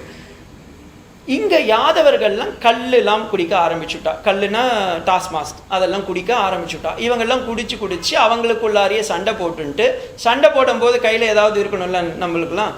அப்போ இந்த கோரை புல்லாலேயே ஒருத்தன் அடிச்சுட்டு செத்துட்டான். கடைசியில் இந்த இரும்பு இருந்தது பாருங்கள், அதை ஒரு வேடுவன் வாங்கி, அந்த வேடுவன் காட்டுக்கு வேட்டையாடும் போது தன்னுடைய ஆயுதமாக யூஸ் பண்ணுறாரு. அப்போ கிருஷ்ண பகவான் அந்த காட்டில் போய் உட்காந்துட்டு இருக்கார் மறைஞ்சின்று. அப்படி உட்காந்துட்டு இருக்கும்போது இவர் ஏதோ மான் தான் இருக்குன்னு சொல்லிட்டு அந்த வில்ல அம்புல பிரயோகம் பண்ணி எடுத்து அடிக்கிறாரு. அப்போ கிருஷ்ணனுடைய பாதம் அந்த நகத்தில் கட்டை விரலில் பட்டு அவர் உடனே ஸ்வர்க்கத்துக்கு போகிறதா சொல்லுவாங்க. யார் இந்த வேடுவன்னா, ராமாவதாரத்தில் ராமர் மறைஞ்சு நின்னார்னு சொல்லிட்டு இருக்கோம்ல இன்னைக்கு பட்டிமன்றத்தில், அதுக்கு வாலியை மறைஞ்சு நின்னார்னா அந்த வாலி இன்னைக்கு வேடுவனா வந்திருக்கான். ஏன்னா பகவானே ஆனாலும் பிராரப்தன் இருக்கு. அந்த வாலியை எப்படி நீ மறைஞ்சு நின்னியோ அந்த வாலி இன்னைக்கு வேடுவனா கிருஷ்ணாவதாரத்தில் பழிக்கு பழி வாங்கிட்டார் அப்படின்னு சொல்லுவாங்க. ஸோ இந்த சொர்க்காரோபணம் வந்துடுது. அதுக்கப்புறமா தான் அர்ஜுனன் துவாரகி போகிறான். அங்கே போய் பார்க்குறான், எல்லா இடத்துலையும் கண்ணனை மட்டும் தவிர மீதி எல்லா இடமும் இருக்குது. ஸோ இதை இவர் தர்மபுத்திரர் கேட்ட பிறகு உடனே வாஞ்சிதோகம் மகாராஜக வந்துட்டோம் பாகவதத்துக்கு. ஏன்னா அடிக்கடிக்கு நம்ம எங்கே இருக்கணும்னு சொல்லிடணும், இல்லைன்னா கதை எங்கே போச்சுன்னு தெரியாமல் போயிடும். ஸோ வாஞ்சிதோகம் மகாராஜக அரிணா பந்துரூபினக, ஒரு விஷ்ணுவே இருந்து எனக்கு சகாவாக பந்து ரூபினாக இருந்தான், ஒரு பந்து. அதனால தான் சம்பந்தகன்னு சொல்கிறோம். சம்பந்தின்னு சொல்கிறதுக்கு காரணம் என்ன, அவர்கள் நம்முடைய குலத்திற்கும் அவர்களுடைய குலத்திற்கும் ஒரு சம்பந்தத்தை ஏற்படுத்துவதால் சம்பந்தி. அது பாருங்கள் எவ்வளோ பெரிய சம்ஸ்கிருத வேர்டு. தமிழ் வேணுன்றோம் ஆனால் சம்ஸ்கிருதம் தான் யூஸ் பண்ணுறோம். ஹரிபந்துன அப்படின்னு ஏன ரூப் ஏன பேயம் அப்போ தேஜ தேவ விஸ்மரபம் மகம் யஸ்ய க்ஷணவியோகேன லோகோஹி அப்ரதர்ஷனஹ. எனக்கு தர்ஷனத்திற்காகவே வந்தவன், எப்போ நான் எதை கூப்பிட்டாலும் உடனே வந்து எனக்கு காட்சி கொடுக்குறவன். என் கிருஷ்ணனை மட்டும் காணும். நான் இவ்வளோ நாள் நடத்திட்டு இருந்தேன்னு நினச்சிருந்தேன் என்னுடைய யுத்தத்தெல்லாம் 16 நாள்லையும் அப்படின்னு அர்ஜுனன் குறையாக கொட்டுறான் தர்மபுத்திரர்கிட்ட. நான் எல்லாம் பண்ணிட்டு இருந்தேன்னு நினச்சேன் சுவாமி, ஆனால் நான் எதுவுமே பண்ணலை, எல்லாமே என்னுடைய கிருஷ்ணன் தான் பண்ணான் அப்படின்றார். எப்படியாப்பட்டது ஏ பார்த்த, ஏ அர்ஜுன, ஏ சகா, ஏ குருநந்தனேதி, என்னை எப்படி எப்படிலாம் வந்து தெரியுமா சும்மா செல்லமாக பேசும்போது கூட ஹே பார்த்தா. நம்ம இன்னைக்கு என்ன சொல்லுவோம், பார்த்தனா பிருத்து மகாராஜா வம்சத்திலிருந்து வந்ததால் அர்ஜுனனுக்கு பேர் பார்த்தக. அந்த பார்த்தனுக்கு இவன் சாரதியாக உட்கார்ந்ததால் இவருக்கு பேர் பார்த்த சாரதியாக மாறி போயிடுது. ஏ பார்த்தா அப்படின்னா நம்ம கூட சொல்லுவோம் ஏ ப்ரோ சொல்கிறா இப்பெல்லாம் அந்த மாதிரி. ஏ அர்ஜுனக, ஏன்னா அவனுக்கு நிகராக ஒரு சண்டையே கிடையாது, 2 கையாலையும் அடிப்பான். நம்ம எல்லாம் ஒரு கையால் தான் வில்லுடுவோம், அவன் 2 கையால் அடிப்பான். AK-47 வச்சு அடிப்பான் போல. ஏ குருநந்தன, ஏன்னா குந்தியுடைய வம்சத்திலிருந்து வந்தவன், எவ்வளோ செல்லமாலாம் என்னை கூப்பிடுவான். அப்படியாப்பட்டவன் இன்னைக்கு எனக்கு போயிட்டானே அப்படின்ற. இந்த கிருஷ்ணனுக்கும் அர்ஜுனனுக்கும் இப்போ மற்றவங்கெல்லாம் வந்து ஒரு பிரிவு அப்படின்றது ஒரு பெரிய பிரிவி கிடையாது. உபபாண்டவர்கள் போகும்போது கூட திரௌபதி அந்த அளவுக்கு அழுதுருக்க மாட்டா. பீஷ்மர் கூட பார்த்தீங்கன்னா தன்னுடைய சகாயங்களோடையோ தன்னுடைய ஃப்ரெண்ட்ஸு ரிஷிங்கெல்லாம் போடுறத பற்றி பெருசாக இது பண்ணல. ஆனால் அர்ஜுனனுக்கு ஏன் இது இந்த அளவுக்கு ஆதங்கன்னா, ஒரு முறை போர் நடக்கிறதுக்கு முன்னாடி இவர் திருதராஷ்டர் என்ன பண்ணுறாரு, எஸ்பினோஜ்னா ஒருத்தர் அனுப்புகிறார், நீ போய் அவங்களுடைய ஸ்ட்ராட்டஜி எவ்வளோ இருக்குது, நம்மளுடைய படை எவ்வளோ இருக்குன்னு போய் பார்த்துட்டு வான்னு. யார் அனுப்புகிறாருன்னா சஞ்சயன் அனுப்புகிறார். இந்த சஞ்சயன் வந்து அவருடைய பர்சனல் PA. அவர் போகிறார் பாண்டுவோடைய பக்கத்துக்கு, பார்த்துட்டு இந்த பக்கம் வந்துடுறார். வந்துட்டு அந்த ராஜா கிட்ட சொல்கிறார், ராஜா உங்களுக்கு கண்ணு தெரியல, ஆனால் அவங்களுடைய சேனை கம்மி தான், நம்மளுடைய சேனை இவ்வளோ இருக்குது, அவங்களுடைய எலிப்படை புலிப்படை காளான் படை எல்லாம் இவ்வளோ இருக்குது, நம்மளுது இவ்வளோலாம் இருக்குது, எல்லாத்தையும் சொல்லிடுறாரு. சொல்லிவிட்டு உடனே திருதராஷ்டர் சொல்கிறாரு, உடனே நம்ம தான் இப்போ ஜெயிப்போம், அதில் ஒன்றும் டவுட்டே கிடையாது, நம்ம தான் ஜெயிச்சிடுவோன்னு. அப்போ சஞ்சயன் ஒன்றே சொல்கிறான், நான் ஒன்றே ஒரு விஷயம் சொல்கிறேன், அதை நான் சொல்லிட்ட பிறகு நீங்கள் முடிவெடுங்க, நம்ம சண்டை போடணுமா வேண்டாமான்னுன்றார். உடனே இவர் கேட்குறாரு, என்ன நீ பார்த்த? நான் ஒரு விஷயத்தை பார்த்தேன், நான் கிருஷ்ணன்கிட்ட போனேன் துவாரகையாண்ட, அங்கே போய் பார்த்தா அர்ஜுனனுடைய காலு கிருஷ்ணனுடைய மடியில் இருக்குது, அர்ஜுனனுடைய தலை ருக்மிணியோடைய மடியில் இருக்குது, அவங்க 2 பேரும் ஒரே ஊஞ்சலில் உட்காந்துட்டு இருக்காங்க. இதை பார்த்துட்டு நான் சொல்கிறேன், நம்ம போர் புரியறது தப்பு, அவங்க பக்கம் ஜெயிச்சுடுவா அப்படின்னு. உடனே இவர் சொல்கிறார், என்ன இதில் தப்பு இருக்குது? நான் எங்கே கிருஷ்ணன் இருக்கிறானோ அங்கே கண்டிப்பாக வெற்றி. இப்போ அர்ஜுனன் இருக்கிற இடம் எங்கே? கிருஷ்ணன்கிட்ட. அதனால் நீங்கள் நல்லா தெரிஞ்சுக்கோங்க. அதுவும் அவன் இருந்த போஸ்ட் பாருங்கள், அவனுடைய காலு பகவானுடைய மடியில் இருக்குது. எத்திர யோகேஸ்வர கிருஷ்ணோ எத்திர பார்த்தோ தனுர்தரக தத்ர ஸ்ரீ விஜயீர் பூதிர் துருவானீதிர் மதிர் மம. இதில் மனசுலையும் புத்திலையும் கூட நீ கொஞ்சம் கூட not even iota of doubt should rise that you will win. Definitely you will be get defeated by the Pandavas அப்படின்றோம். ஆனால் இதையும் கேட்டுன்ட்டு அவர் பாவம் இல்லை நம்ம போகலாம் அப்படின்றார். ஏன்னா பாவம் அவருக்கு உள்ளார பையனை எப்படின்னா ராஜாங்கத்தில் உருவாக்கணும்னு அந்த ஒரு சிச்சுவேஷன். அதை சொல்கிறான் அர்ஜுனன். இதை பார்த்தும் என்கிட்ட வந்து எல்லாரும் சொன்னாங்க, ஆனால் நான் வந்து கிருஷ்ணனை வெறும் ஃப்ரெண்டாக தான் பார்த்தேன். ஏன் சகானா ஃப்ரெண்ட், ஆஸ் அ ஃப்ரெண்டாக தான் நான் பார்த்தேன். சையாசனே நடன விகதஸ்ட போஜனாதி. எப்படி நாங்கள் 2 பேரும் ஃப்ரெண்டுனா 2 பேரும் ஒரே தட்டில் தான் சாப்பிட்டோம். இன்றைக்கி சொல்கிறாங்கல்ல, நம்மளாம் நிறைய பேர் சொல்லுவாள் ஒரே தட்டில் சாப்பிட்டு ஒரே இடத்துல படுத்து. அர்ஜுனன் தான் உண்மையிலேயே அந்த ஃப்ரெண்ட்ஷிப்புக்கு ஒரு ஐடென்டிஃபிகேஷன். நான் சொல்லலை, பாகவதத்தில் இருக்க சையாசனே படுக்கும் போதும் என் பாதத்தை அவன் பக்கம் தான் வைப்பேன். டே கால் மேடிடான்னு. கிருஷ்ணனை அவன் எந்த அளவுக்கு பாருங்க பகவானா பார்க்கல ஒரு ஃப்ரெண்டாக பட்டிருக்கான். அடுத்தது நான் வேண்மட்டி அவன் கூட இது பண்ணுவேன், வேஷம் போடுவேன். எனக்கு கை காலெலாம் வலிக்கிறதுடா, எனக்கு இது பண்ணா. இன்றைக்கும் நம்ம ஃப்ரெண்ட்ஸ் கிட்ட தான் அதான் சொல்லுவேன், டேய் ஹோம்ஒர்க் நீ பண்ணா அப்படி சொல்லுவேன். நம்ம வச்சுட்டு இருக்கோம். விகஸ்தன போஜனாதிஷு சாப்பிடும் போதும் அவன் சாப்பிட்டுட்டு இருக்கும்போது அதுலேருந்து பிடுங்கி சாப்பிடுவேன். அவன் பகவான். இப்போ பாருங்கோ, இதை ஏன் நான் சொல்கிறேன்னா, நம்ம பகவான்கிட்ட இப்படி தான் இருக்கணும். நம்ம சாப்பிடும்போது அவனுக்கு முதல்ல வைங்கோ. கண்டிப்பாக அவன் சாப்பிட போகிறதில்ல, இருந்தாலும் அவனுக்கு வச்சுட்டு பகவானே உனக்கு வைக்கிறேன், நீ எனக்கு ஃப்ரெண்டு தானே, நீ எனக்கு ஃபிலாசபர் தானே, நீ you are my guide only, you are my Guardian only. நீயும் சாப்பிடு, நானும் சாப்பிட்றேன், நீ சாப்பிட மட்டும் பார்க்க நானே சாப்பிட்டுக்கிறேன். அப்படி சாப்பிடணும். அதை தான் குச்சேலன் கண்டுபிடிக்கிறார். குச்சேலன் உபாக்கியத்தில் வரும்போது சொல்கிறேன், அவர் வந்து அந்த அம்மா அவங்க ஒய்ஃப் கொடுக்குறா, இல்லை பக்கத்தாத்துலேருந்து கொஞ்சோண்டு கடன் வாங்கி அவள் கொடுத்துருக்கேன், நீங்கள் எடுத்துன்னு போய் கிருஷ்ணனுக்கு கொடுங்க, அதை பார்த்து அவன் தெரிஞ்சுப்பான் அப்படின்னு சொல்லி தன்னுடைய முந்தானியை கிழிச்சு அந்த கூறப்படவை கிழிஞ்சு புடவை அதில் கட்டி அனுப்புகிறா. இவனுக்கு கொடுக்கறதுக்கு வெக்கமாக இருக்குது. ஏன்னா கிருஷ்ணன் பார்த்தவொடனே குச்சேலனை ஒரு கேள்வி கேட்குறான், குச்சேலா நீ நல்லா இருக்கியா அப்படின்னு. இப்போ குச்சேலனுக்கு என்ன சொல்லணும்னு தெரியல. திருப்பி நான் நல்லா இல்லை நீ நல்லா இருக்கேன்னு சொல்லணும்ல, அந்த ஃப்ரெண்ட்ஷிப்பில் அது பந்தம். அதனால சொல்கிறான் குச்சேலன், நீ நல்லா இருக்கியா கிருஷ்ணா அப்படின்னு உடனே அவன் சொல்கிறான், எனக்கு என்னடா நம்ம குருகுணத்தில் நான் நல்லா படித்து தர்மத்தோடு இருக்கிறதுனால நன்னா சமிருத்தியாக இருக்கேன், இப்போ நீ சொல்லு அப்படின்னு. என் நிலைமை பார்த்து நீ கேட்குற. ஏன்னா குச்சேலன் கிழிஞ்சு போடுவேன். அவன் குச்சேலன்ற பேர் வந்ததுக்கு காரணமே அடுத்த துணி இல்லாமல் ஒரே துணியை தச்சு தச்சு தச்சு துணி முழுக்க தையல் தான் இருக்குது. அதனால் அவனுக்கு பேர் குச்சேலன்னு பேர். அந்த துணியை கட்டின்னு போய் உட்காந்துட்டு இருக்கான். இவன் பார்த்தோன்னே என்ன சொல்லணும், ஏன்டா இவ்வளோ பிச்சைக்கார மாதிரி இருக்குன்னு கேட்கணும். ஆனால் அவன் என்ன சொல்கிறான், நீ நல்லா இருக்கியான்னு கேட்குறான். அப்போ இவன் கம்முன்னு இருக்கான். அப்புறமா இவன் கேட்குறான், மதினி எதுவுமே கொடுத்து அனுப்பலையா, அண்ணி எதுவுமே கொடுத்து அனுப்பலையா அப்படின்னு. கொடுத்தா அப்படின்னு யோசிக்கிறதுக்குள்ளார அது என்ன அதானே கொடுத்தா அப்படின்னு சொல்லி பிடிங்கிடுறான். கிருஷ்ணனுக்கு நல்லா தெரியும் அவள் எவ்வளோ கஷ்டப்படுறான்னு. அந்த இதுலேருந்து ஒரு கைப்பிடி அவளை எடுத்து வாயில் போட்டுக்கிறான் பகவான். போட்டுட்டு சரியாக பண்ணியிருக்கா மதினி, எது அது இன்னும் இல்லை வெறும் அவள். ரெண்டாவது கைப்பிடி எடுத்து போடுறா. ருக்மிணி சொல்கிறா, போதும்ண்ணா போதும், நீங்கள் முதல் போட்டதுக்கே உங்களுடைய துவாரகையை நீங்கள் விற்றுட்டீங்க, செகண்ட் கைப்பிடி கொடுத்தீங்கன்னா வைகுண்டத்தையே விற்றுருவீங்க, அதனால் தயவு செஞ்சு கொடுக்காதீங்க அப்படின்னா. ஆனால் அவர் கேட்கலை. ஆனால் என்ன ஃப்ரெண்ட்ஷிப் பாருங்க. ஏன்னா ஒரு ஃப்ரெண்டுக்கு ரியல் ஃப்ரெண்டு யாருன்னா, a real friend is one when it is deed, when it is need, he should be a deed with us. அதுக்கு அர்ஜுனன் சொல்கிறான், நான் எப்போ எது கேட்டாலும் உடனே கொடுப்பான், அவன்கிட்ட திருடி நான் சாப்பிட்ருக்கேன். இது எப்படின்னா எந்த அளவுக்கு எக்ஸ்ட்ரீம்னா, அர்ஜுனன் ஒரு காலத்தில் சொல்கிறான், கிருஷ்ணா ரெண்டு பேரும் உட்காந்துட்டு இருக்காங்க. அப்போ சொல்கிறான், கிருஷ்ணா நான் இந்த இடத்துக்கு போகிறேன், நீ வரியா?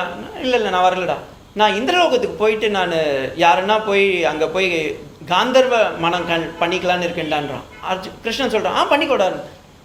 நான் துவாரகா கூட போய் அங்கே இருக்கிறவங்களையும் கல்யாணம் பண்ணிக்கலான்னு இருக்கேன். பண்ணிக்கோடா, உன்னுடைய தங்கச்சி இருக்காளே அவளையும் நான் கல்யாணம் பண்ணிக்கலாம். உடனே கிருஷ்ணன் ஒன்றுமே சொல்ல, பண்ணிக்கோடா, சத்தியபாமா அப்படி தான் கொடுத்தான், எடுத்துக்கோடா. அந்த அளவுக்கு ஒரு திக் ஃப்ரெண்ட்ஷிப். எதுவுமே இவனுக்குன்னு வச்சுக்கல அந்த மாதிரி. அப்போ அதை நினச்சி சொல்கிறான், சக்யுஹு சகேவ, எனக்கு ஒரு ஃப்ரெண்டுக்கும் மேலே பிதாசி லோகஸ்ய சராச்சரஸ்ய துவமஸ்ய பூஜ்யஸ்ய குருர் கரீயான் நத்வ சமோஸ்யப்யதிக குதோன்யோ லோகத்ரயேபிய பிரதிம பிரபாவ தஸ்மாத் பிரணம்ய பிரணிதாய காயம் பிரசாத இமீத்வா அகமீஷ மீட்யம் பிதேவ புத்திரஸ்ய சகேவ சக்யுஹு பிரிய பிரியாயார் ஹசிதேவ சோடும். பியூட்டிஃபுல்லான ஒரு லைன். நீ எனக்கு எப்படின்னா ஃப்ரெண்ட் ஆஃப் ஃப்ரெண்ட். எவ்வளோ இதுவோ நான் எது கேட்டாலும் கொடுத்துட்டு இருந்தேன், எதையுமே நீ எதிர்பார்க்கவே இல்லை, நான் கேட்கறதுக்கு முன்னாடியே கொடுத்துட்டு இருந்தேன். ஒன்றும் இல்லை, பாண்டவர்கள்லாம் அஞ்ஞான வாசத்தில் இருக்கிறாங்க. எப்படின்னா இந்த பாண்டவர்கள் எங்கே இருக்கிறாங்கன்னு கண்டுபிடிக்கணும்னு சகுனியும் இந்த துரியோதனும் துச்சாதனும் ஒரு மாஸ்டர் பிளான் பண்ணிட்டு இருக்காங்க. அப்போ எப்படி இவங்களை கண்டுபிடிக்கிறது அப்படின்னு சொல்லிட்டு இருக்கும்போது உடனே இவர் சொன்னார், அது ரொம்ப சிம்பிள், யாரனா ஒருத்தர் இங்கே அமுச்சு விட்றா அப்படின்னு. சகுனி ஒரு சொன்னானா, எந்த ராஜாங்கம் ரொம்ப சுபிக்ஷமாக இருக்குன்னு பாரு, எந்த ராஜாங்கத்தில் நல்லா மழை வருதுன்னு பாரு, எந்த இடத்துல மக்கள்லாம் அப்படியே மகிழ்ச்சியில் இருக்கிறாங்களோ அந்த இடத்துல பாண்டவங்க இருக்காங்கன்னு பாரு. அங்கே இருக்கிறாங்க. ஏன்னா அஜ்ஞான வாசத்தில் அவங்க வேற காஸ்டியூமில் இருந்தாங்க. யாருக்கும் தெரியாத ஒரு ரோலில் இருக்கிறாங்க. உலகத்துக்காருக்கு இவங்க தான் பாண்டவர்னு யாருக்கும் தெரியாது. அந்த மாதிரி ஒரு ரோலில் இருந்துட்டு இருக்கும்போது இப்படி கண்டுபிடிக்கலான்றாங்க. அப்போ துர்வாச மகரிஷி அனுப்பிச்சு வைக்கிறாங்க. ஏன்னா இவர் துர்வாசர்ன்றவர் யாருன்னா துர்வாசக, எப்போவுமே வந்து வாயில் அப்படி வாயை திறந்தா திட்டு தான். யாருன்னா ஒருத்தர் சொல்லுவாங்க சன்னியை வந்து வீடு அதான் சொல்லுவோம், அதை சொல்லக்கூடாது, சொல்லணும். அது மாதிரி எப்போவுமே வாயில் வந்து ஒரு கெட்ட இதுவோடு இருக்கிறதுனால அவருக்கு பேர் துர்வாசம். ஆனால் ஒரு நல்ல மகரிஷி, ஷார்ட் டெம்பர். நம்ம வாழ்க்கையிலையும் அது மாதிரி தானே. யாருன்னா ஒருத்தர் ஷார்ட் டெம்பர் வருவாங்க, அவங்களையும் நம்ம நல்லவங்களாக யூஸ் பண்ணிக்கணும். அவர் வந்து நல்லவர், நமக்குள்ளே இருக்க வாசனத்தையெல்லாம் கிளப்பி விட்டுருவார். இந்த துர்வாசர் போய் நேராக இந்திரபிரஸ்தம் போகிறாரு. துரியோதனன் துச்சாதனன் எல்லாம் நன்னா சாப்பாடு போட்டுறான். போட்டுட்டு சரி வாங்க போயிட்டு வாங்கன்னு சொல்லி அனுப்புகிறான். அப்போ சகுனி கூப்பிட்றான், வா இங்கே வா, அவங்களை எங்கே அனுப்பணுமோ நீ அங்கே ஸ்க்ரூ போட மாட்டுற, நீ நேராக பாண்டவங்க இருக்க இடத்துல போய் பிக்ஷை எடுக்க சொல்லு அப்படின்ட்டான். பாண்டவர்களுக்கு அப்போ அங்கே அஜ்ஞானவாசம் தானே சுற்றின்னு இருக்காங்க, அவங்களுக்கு என்ன பண்ணணும்னு தெரியாது. அப்போ வந்து உங்களுக்கு மார்க்கெட்லாம் போக முடியாது. ஸோ கிருஷ்ணன் என்ன பண்ணால், திரௌபதி நீ சூரியனை வந்து ஒரு உபாசனம் பண்ணு, அவர் உனக்கு அக்ஷய பாத்திரம்னு ஒன்று கொடுப்பார், அந்த அக்ஷய பாத்திரத்தை வச்சு நீ எது வேணுமோ கேட்டுக்கோ, அதுலேருந்து வந்துடும் அப்படின்னு. இந்த மாதிரி அக்ஷய பாத்திரம் நமக்கு தேவை இன்னைக்கான வச்சுன்ட்டு அவர் என்ன பண்ணுவார், எனக்கு இது வேணும் அது வேணும், ஏன்னா பீஸா வேணும் அப்படின்னு கேட்டால் அது வந்துடும். அது உள்ளே இருந்து நம்ம எதுவும் ஆர்டர்லாம் பண்ண தேவை. இன்றைக்கி நம்ம அதுதான் பண்ணிட்டு இருக்கோம், ஆன்லைனில் பண்ணுறோம், அது ஆஃப்லைனில் வந்துட்டுருக்கு. ஸோ வந்துடுது. வந்த உடனே இது மாதிரி டெய்லி. ஆனால் ஒரு கண்டிஷன், சூரியனும் ஒரு கண்டிஷன் போட்டார். கண்டிஷன் அப்ளைட் என்னென்னா, நீ ஒன்ஸ் வாஷ் பண்ணிட்டேன்னா அதுக்கப்புறமா அது திருப்பி ரீயூஸ் பண்ண முடியாது அப்படின்னு. அதனால தான் நம்ம யாரும் அதை வாஷே பண்ணுறதில்ல. யூஸ் நாப்கின் அதோட அடுத்து விட்டுரும். ஸோ எடுத்து அப்படியே வச்சுருந்தா. இப்போ துர்வாசர் வந்தார். அன்னைக்கு அந்த கோட்டா முடிஞ்செடுத்து பாஞ்சாலி என்ன பண்ணால் நன்னா அழகாக அலம்பி கவுத்து வச்சுப்போம். ஆர்டர் ஆஃப்லைன் ஆயிடுது. இப்போ துர்வாசர் வந்து நிற்கிறார். வந்தவொடனே அவர் சும்மா வரல, ஒரு 100 பேர் சிஷியன்களும் கூட்டுன்னு வந்துவிட்டார். வந்து எல்லாரும் பிக்ஷாந்தேகின்னு கேட்குறாரு. இப்போ என்ன பண்ணதுன்னு தெரியல. உடனே எல்லாரும் யோசிக்கிறாங்க. அர்ஜுனன் சொன்னா, நான் போய் திரௌபதி நீ போய் உன்னுடைய கிருஷ்ணனை கூப்பிடுன்னு. கூப்பிட்ட ஸ்பாட்டில் விண்டோலேருந்து வர்றாரு கிருஷ்ணன். வந்த உடனே என்னப்பா என்னம்மா இன்னது கூப்பிட்டேன்னா, இல்லை இப்போ துர்வாசர் வந்திருக்காரு, அவர் ஏதோ குளிச்சுட்டு வரேன்னு இருக்கார், 100 பேர் வேறு கூப்பிட்டு வந்திருக்காரு, நம்மக்கிட்ட ஒன்றுமே இல்லை அப்படின்னா, இல்லை ஸ்விக்கியில் போடு. அதெல்லாம் கிடையாது சுவாமி, இன்றைக்கி நீங்கள் ஆர்டரில் தான் பண்ண முடியும், நீங்கள் பண்ணுவோம் அப்படின்னா. அப்போ அவர் போய் பார்க்குறாரு. அந்த பாத்திரத்தை போய் பார்த்தா அக்ஷய பாத்திரம் எம்டியாக இருக்கு. இல்லை எம்டியாக இல்லை, நீ போய் பாருன்னா ஒரே ஒரு பருக்க ரைஸ் இருக்கும்.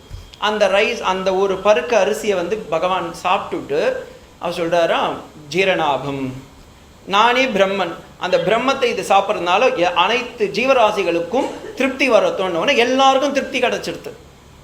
கிடச்ச ஸ்பாட்டில் அங்கே துர்வாசர் கஷ்டப்பட்டு சந்தியாவெல்லாம் முடிச்சுட்டு அந்த குளத்துலேருந்து வேந்து வர்றாரு. வயிறு ஃபுல்லாக இருக்குது. ஐயோ இப்போ நம்ம சாப்பிடலன்னு சொன்னால் தான் அவன் என்ன திட்டுவான், பெஸ்ட்டு சொல்லவே வேண்டாம்னு சொல்லி எல்லாரும் ஓடி போயிட்டாங்க. இப்படி எப்பெல்லாம் தர்ம சங்கடமான நிலைமை வரும்போதும் அப்பப்பப்பப்ப வந்து எனக்கு இது பண்ணியேப்பா, நான் உன்னை மறந்தாலும் நீ வந்து என்னை காப்பாற்றி கொடுத்தியேப்பா அப்படின்னு அர்ஜுனன் புலம்புறான். இன்னொரு சமயம் கிருஷ்ணன் உட்காந்துன்னு இருக்கான். அப்போ அர்ஜுனன் சொல்கிறான், நான் ஒரே நாளில் இவனை சாவடிச்சு விட்றேன் அப்படின்னு, ஜராசந்தனை சாவடிச்சு விட்றேன் அப்படின்னு சொல்கிறேன். அப்போ அர்ஜுனன் என்ன சொல்கிறான், சரி ஓகே நான் வந்து ஒரு பிரதிஜ்ஞை எடுக்கிறேன், ஒரே நாளில் மறுநாளில் அவனை சாவடிச்சுடுவேன் அப்படின்னு சொல்லிட்டு இவர் பண்ணுறார். இவர் வந்து நேராக அன்னைக்கு சாவடிக்கணும்னா அந்த இவரை ரிக்வைர்டு சம் ஸ்பெஷல் வெப்பன், ஒரு இது வேணும், வில்லு. அதுக்கு சிவன் கிட்ட போய் அந்த தனுஷ் வாங்கிட்டு வரணும். கிருஷ்ணன் வந்து கிளம்பின்னு இருக்கான். ஓகே நம்ம நைட்டோட நைட்டாக போயிட்டு கைலாசத்துலேருந்து வாங்கிட்டு வந்துடலாம் அப்படின்னு. அப்போ கிருஷ்ணன் சொல்கிறான், அர்ஜுனா கொஞ்சம் நில்லு, ஃபஸ்ட்டு நீ எனக்கு பூஜை பண்ணு, என் காலில் ஒரு 4-5 பூவை போட்டு எனக்கு ஒரு இது பண்ணி நான் உனக்கு ஒரு ஆசீர்வாதம் பண்ணுறேன், அதுக்கப்புறமா இங்கேருந்து கைலாசத்துக்கு போ, அங்கே போய் நீ வந்து பகவான் அடைவ அப்படின்னு. அர்ஜுனனுக்கு என்ன பார்த்தா நீ சும்மா இரு அப்படின்னா, இல்லைடா போட்டு போடா, சொல்லதை கேளு, உன்னை விட வயசில் பெரிய வேண்டான்னு. சரின்னு என்ன பண்ண, அங்கே சுற்றி முற்றி பார்த்தா ஒரு கிண்ணத்தில் கொஞ்சம் பூரிஞ்சா அப்படி எடுத்து இருந்தா கிருஷ்ணா அப்படின்னு சொல்லி காலில் தூக்கி போட்டு அவன் போயிட்டான். பாசுபதாஸ்திரத்தை வாங்கிறதுக்காக போயிட்டு இருக்கான். நேராக கைலாயம் போயிட்டான். கைலாயத்தில் போய் சிவன் தியானத்தில் உட்காந்துட்டு இருக்காரு. அங்கே இவன் அர்ச்சனை பண்ணுறான். ருத்ரத்துக்கு சமமான ஒரு சாமவேத ருத்ரத்தை பாராயணம் பண்ணி அர்ஜுனன் சிவனை மகிழ்விக்கிறதுக்காக அங்கே அர்ச்சனை பண்ணிடுறான். சிவன் கண்ணை திறந்து, என் பாதத்தில் இருக்குப்பா பாசுபதாஸ்தாரம் எடுத்துக்கோ அப்படின்றாரு. அர்ஜுன் அப்போ அவர் பாதத்தை குனிஞ்சு எடுக்கும்போது பார்த்தா கிருஷ்ணன் காலில் எந்த பூவை போட்டானோ அது அங்கே ருத்ரனுடைய காலில் இருக்கு. அப்போ தான் அர்ஜுனனுக்கு தெரியுது கிருஷ்ணனும் அர்ஜுனனும் வேற வேற இல்லை. நம்ம தான் வந்து கிருஷ்ணன் வேற சிவன் வேறன்னு நினச்சிட்டு இருக்கோம். ஆனால் சிவனுக்கும் ஹரிக்கும் ஒரு வித்தியாசம் இல்லை. இதை நீங்கள் ஸ்ரீருத்ரத்துலையும் பார்க்கலாம். அயம் மே அஸ்தோ பகவான் அயம் மே பகவத்தரஹ அயம் மே விஸ்வமே ஏஷஜோஜகம் சிவாபிமர்ஷணः ஏதே சகஸ்ரம் மயுதே பாஷா மிருத்யோ மர்த்யாய ஹந்தவே தான் யஜ்ஞஸ்ய மாயயா சர்வானவயஜாமகே மிருத்யவே ஸ்வாஹா மிருத்யவே ஸ்வாஹா ஓம் நமோ பகவதே ருத்ராய விஷ்ணவே. நல்லா கவனிச்சுக்கோங்க, விஷ்ணவேன்னு தான் சொல்கிறாங்க இங்கேயா. இந்த இடத்துல பாருங்க, நாராயண சுக்தத்தில் போய் பார்த்தீங்கன்னா சப்ரம்ம சசிவ சஹரிசேந்திர சோக்ஷர பரமஸ்வராட் அப்படின்னு நாராயண உபநிஷத்தில். அப்போ நாராயண உபநிஷத்தில் என்ன சொல்கிறாரு? நான் சிவனாக இருக்கிறேன். சிவனுடைய மந்திரத்தில் போய் பார்த்தீங்கன்னா நான் விஷ்ணுவாக இருக்கிறேன்றார். நம்ம தான் பேதத்தில் ஹரி பெரியவனா ஹரன் பெரியவனா அங்கே. ஏன்னா இது வந்து அர்ஜுனனுக்கே இருந்திருக்கு இந்த டவுட்டு. அப்போ சிவனுடைய பாதத்தில் போய் பார்க்கும்போது அந்த கிருஷ்ணர் மேலே போட்டிருந்த மலர் இருக்கு, அதை எடுத்துட்டு வந்து அதுக்கப்புறமா சொல்றாரு. அப்போ கூட வந்துட்ட உடனே மறந்துட்டான். வாடா பார்த்தா நாளைக்கு நீ ஜராசந்தன் கூட சண்டை போடணும், வந்துரு வந்து தேரில் உட்காந்துக்கோ அப்படின்றான். Yes forgotten. அந்த லெவலில் இருந்தேன், ஆனால் என்ன கூட நீ வந்து காப்பாத்திட்டியேப்பா. சர்வம் க்ஷணே தத்பூதம் ஆசி அஷரீரம் பஸ்மம், வெறும் பஸ்மமாக போக வேண்டிய இந்த இது கிருஷ்ணனை நான் வந்து பகவானாக பார்க்கல, வெறும் பஸ்மமாக பார்த்துட்டேன், ஒரு சாம்பலாக பார்த்தேன், வெறும் ஃப்ரெண்டாக பார்த்தேன், ஒரு இப்படி தானே பார்த்துட்டு இருந்தேன். இப்படி இருந்தும் நீ என்னை வந்து காப்பாத்தினியே அப்படின்னு சொல்லி ஓன்னு அழுதுன்னு இருக்கான். யார்? கிருஷ்ணன் இல்லை, அர்ஜுனன் தர்மபுத்திரர்கிட்ட ஓன்னு கத்தி அழுதுன்னு இருக்கார். அப்போ எப்படிலாம் எனக்கு அவன் கொடுத்தான் அந்த மாதிரியான இது அப்படின்னா சங்கு சக்கர கதாபாணி எப்போவுமே 4 கையோடு இருந்தவன். மற்றவங்க எல்லாரும் போர்லெல்லாம் பார்த்தீங்கன்னா 2 கையோடு இருந்தான். கிருஷ்ணன் மட்டும் பிறக்கும் போதே 4 கையோடு இருந்தான். அந்த 4 கையோடையே எனக்கு இருந்தான். அதனால தான் பகவத்கீதையில் 11 அத்தியாயம் முடிஞ்ச பிறகு, விஸ்வரூப அத்தியாயம் முடிஞ்ச பிறகு அர்ஜுனன் கேட்குறான், உன்னை பார்க்கறதுக்கே பயமாக இருக்குது, உனக்கு ஏகப்பட்ட தலைகள், ஏகப்பட்ட கண், ஏகப்பட்ட கால்லாம் வச்சுன்னு இருக்க, எனக்கு இப்படிலாம் பார்க்கறதுக்கு ரொம்ப இருக்குது, 3D எஃபெக்டில் போட்ட மாதிரி இருக்குது, நீ 4 கையோட வா, எனக்கு வெறும் 4 கையை சங்கு சக்கர கதாபாணியாக வரையே அது மாதிரியே வா அப்படின்றான். அப்படியாப்பட்ட கிருஷ்ணன் நீ இவ்வளோ எனக்கு ஞானத்தை கொடுத்த. ஒரு முறை போர் முடிஞ்ச பிறகு கேஷுவலாக சாப்பிட்டுட்டு உக்காந்துட்டு இருக்கான். அப்போ அர்ஜுனன் கிருஷ்ணனை பார்த்து கேட்குறான், கிருஷ்ணா நீ அன்னைக்கு வந்து யுத்தத்தில் வந்து எனக்கு ஒரு கதைலாம் சொன்ன, ஏதோ இந்த 18 அத்தியாயம் இருக்கிற மாதிரி ஒரு பகவத்கீதைலாம் சொன்ன, ஆத்ம தத்துவம்லாம் சொன்ன, ரொம்ப நல்லா இருந்துச்சு, but I have forgotten that, can you replay it அப்படின்னு கேட்குறான். அப்போ கிருஷ்ணன் சொல்கிறான், அந்த அர்ஜுனனும் இங்கே இல்லை, அந்த கிருஷ்ணனும் இங்கே இல்லைடா, ஏன்னா அங்கே அந்த க்ஷணத்தில் உனக்கு தேவைப்பட்டது நான் கொடுத்தேன், நீ இப்போ மறந்து போயிட்ட. அப்படியாப்பட்ட ஒரு பெரிய ஒரு பொக்கிஷத்தை நீ கொடுத்தோம், அது எனக்கு வரலையே அப்படின்னு ரொம்ப கதறி, என்னை ப்ரொடெக்ட் பண்ணுறதுக்கே யாரும் இல்லாத போதும் காண்டவ பிரஷ்னத்துலேயும் என்னை இருந்து காப்பாத்தினியேப்பா கிருஷ்ணா, இன்னைக்கு நீ இல்லையேன்றான். ஏன் இந்த கிருஷ்ணன் இல்லைன்னா நான் இல்லைன்னு அதை தெரிஞ்சுக்கிறான்னா, கிருஷ்ணன் துவாரகையை விட்டு போகும்போது அர்ஜுனனுக்கு ஒரு மெசேஞ்சர் மூலமாக ஒரு மெசேஜ் அனுப்பிச்சிருக்கான். நான் வந்து துவாரகையை விட்டு போயிட்டா இந்த 16,000 பெண்கள்லாம் இருக்கிறாங்கல்ல, அந்த துவாரகையில் இருக்க பெண்கள்லாம் கஷ்டப்படுவாங்க, அர்ஜுனா இவங்களெல்லாம் காப்பாற்றி நீ பாதுகாத்துக்கோ அப்படின்னு சொல்லி அவங்ககிட்ட அமைச்சிருக்கான். அர்ஜுனா அப்போ தான் அங்கே வரான், வந்து இந்த பெண்கள்லாம் காப்பாற்றணும்னு சொல்லிட்டு கூட்டுன்னு போகிறான். சிவன்கிட்ட போய் சண்டை போட்டவன், பெரிய பெரிய ஆச்சாரியர், துரோணாச்சாரியார், கிருபாச்சாரியார்கிட்ட எல்லாம் போய் சண்டை போட்டவன், பீஷ்மர் போன்ற பிதாமகர்கிட்ட போய் சண்டை போட்டவன், பெரிய பெரிய மகாபாரத யுத்தத்தில் எவ்வளோ பெரிய சல்லியன் போன்ற பெரிய பெரிய ஆளுங்க கிட்டலாம் சண்டை போட்டவன், ஒரு சின்ன 10 பேர் இருக்கிற ஒரு காட்டுவாசிங்க போய் சண்டை போடுறாங்க, அவங்க கிட்ட இருந்து அர்ஜுனன் தோத்துட்டான். அப்போ சொல்கிறான், இவ்வளோ நாள் எனக்கு சக்ஸஸாக இருந்தது நீதானப்பா, அந்த சக்ஸஸ் இன்னைக்கு ஃபெயிலியர் ஆனதுக்கு காரணம் நீதானப்பா, இப்போ தெரியுதுப்பா, நான் வந்து என் பவரால் இல்லை உன் பவரால் இருந்திருக்கேன். அப்படி அதனால் ஏவம் சிந்தயதோ ஜிஷ்ணு, ஜிஷ்ணுனா விஷ்ணுவுக்கு பேர் ஜிஷ்ணு. அதனால தான் விஷ்ணு சஹஸ்ரநாமத்தில் விஷ்ணும் ஜிஷ்ணும் மகாவிஷ்ணும் பிரபவிஷ்ணு மகேஸ்வரம்னு. அந்த ஏவம் சிந்தயதோ ஜிஷ்ணு கிருஷ்ணபாதம், அவனுடைய பாதத்தையே நான் ஞாபகம் செஞ்சு பகவானுடைய எந்த அங்கத்தை நம்ம தியானம் செய்யணும்னா பாதத்தை. நல்லா தெரிஞ்சுக்கோங்க, இந்த இடத்துல அர்ஜுனன் சொல்றான், அவனுடைய பாதத்தையே நான் பார்த்து இன்னைக்கு வேற எதுவுமே என் கண்ணுக்கு தெரியல. அவனை எவ்வளோ நாள் நான் ஃப்ரெண்டாக வச்சிருந்தேன், ஆனால் அவன் பாதத்தை தானே பார்த்தேன். சகோருகம், அவனை இப்போ நான் எவ்வளோ பெரிய பொக்கிஷத்தை இழந்துட்டேன், என் கண்ணை மூடினா அவன் பாதம் மட்டும்தான் தெரியுது. அதனால்தான் விஷ்ணுவோடைய சுக்தமான புருஷ சுக்தத்தில் பாதோஸ்ய விஸ்வா பூதானி திரிபாதஸ்யாமிருதம் திவி திரிபாதூர்த்வ உதை புருஷ அப்படின்வா. இந்த ஒரு பாதம், அந்த ஒரு பாதத்தில் கொஞ்சோண்டு ஜலத்தை தண்ணியை எடுத்துன்னு போயிட்டு விட்டு அதை கொஞ்சம் அப்படி பாதாபிஷேகம் செஞ்சு அந்த தீர்த்தத்தை நம்ம தலையில் தெரிஞ்சிட்டோம்னா அதில் இருக்கிற முக்தி வேற எதுவுமே கிடையாது. ஏன்னா 3 உலகத்திற்கும் நமக்கு கிடைக்கக்கூடிய ஒரே முக்தி குருவுடைய பாதார விந்தம். அதனால பகவத் பாதாலும் சங்கராச்சாரியாரும் சொல்லும்போது பாதத்துடைய தூளி கூட நமக்கு வராது அப்படின்னு. இதை உணர்த்துறதுக்காக தான் ராமபிரானும் அகிலிகையுடைய இவருடைய பாத தூளிகை பட்டு அந்த கல் பெண்ணாக மறந்தது அப்படின்னு சொல்லுவா. பாத சரோஹருகம், அப்படி இருக்கிற உன்னுடைய பாதத்தை நான் விட்டுட்டேனே அப்படின்னு. அதனால்தான் இன்னைக்கும் வைஷ்ணவ சம்பிரதாயத்தில் பெருமாளுடைய பாதத்தை ஸ்ரீ சடாரின்னு வச்சுருக்கா. அந்த சடாரியை தான் நம்ம பெருமாள் கோயிலுக்கு போனீங்கன்னா தலையில் ஒரு டொப்பி மாதிரி வைப்பாங்க. நம்ம என்ன பண்ணதுன்னு தெரியாது. அப்போ தான் மாமா ஆல்ரெடி வைக்க வருவார், நம்ம அப்போ தான் இப்படி அப்போ கொஞ்சம் தலை இறங்கி நம்ம தலையை கொடுக்கணும். கொடுத்தா நாம் இறங்கினால் அவன் ஏறுவான் நம் தலையில். அதுக்காக அந்த ஸ்ரீ சடாரி அதை தான் இதுன்னு சுவாமி தேசிகன் இதை கொண்டாடுறதுக்காக உங்களுக்கு ஆல்ரெடி சொல்லியிருக்கேன்னு நினைக்கிறேன். சுவாமி தேசிகன் பாதுகா சகஸ்ரநாமம்னு ஒரு புக் எழுதியிருக்காரு. அவர் குருகுலத்தில் இருக்கும்போது என்னாச்சா, பகவானுடைய பாதாதி கேசாதி பாதத்தை பற்றி ஒவ்வொருத்தரும் நீங்கள் ஏதாவது ஒரு விடுங்கன்னு ப்ராஜெக்ட் ஒர்க்கு கொடுத்துருக்காங்க குருகுலத்தில். ஒரு 100 ஸ்லோகம் எழுதுங்கோ அப்படின்னு சொல்லி, தலையிலேருந்து கால் வரைக்கும் இல்லை கால்லேருந்து தலை வரைக்கும் ஏதாவது ஒன்று எழுதிக்கோங்க அப்படின்னு. எல்லாரும் ஒவ்வொரு ஸ்டூடெண்ட்டும் நோட்ஸ் எடுக்க ஆரம்பித்தாங்க. அன்னைக்கு ஒவ்வொன்றும் பண்ணாங்க. தேசிகன் பார்த்தார், நான் தலையிலேருந்து பாதத்துக்கு வரல, பாதத்துலேருந்து தலை, வெறும் பாதத்தை மட்டும் வச்சு 100 இல்லை 1000 ஸ்லோகம் எழுதுறேன்னு சொல்லி பாதுகா சகஸ்ரநாமம்னு எழுதியிருக்காரு.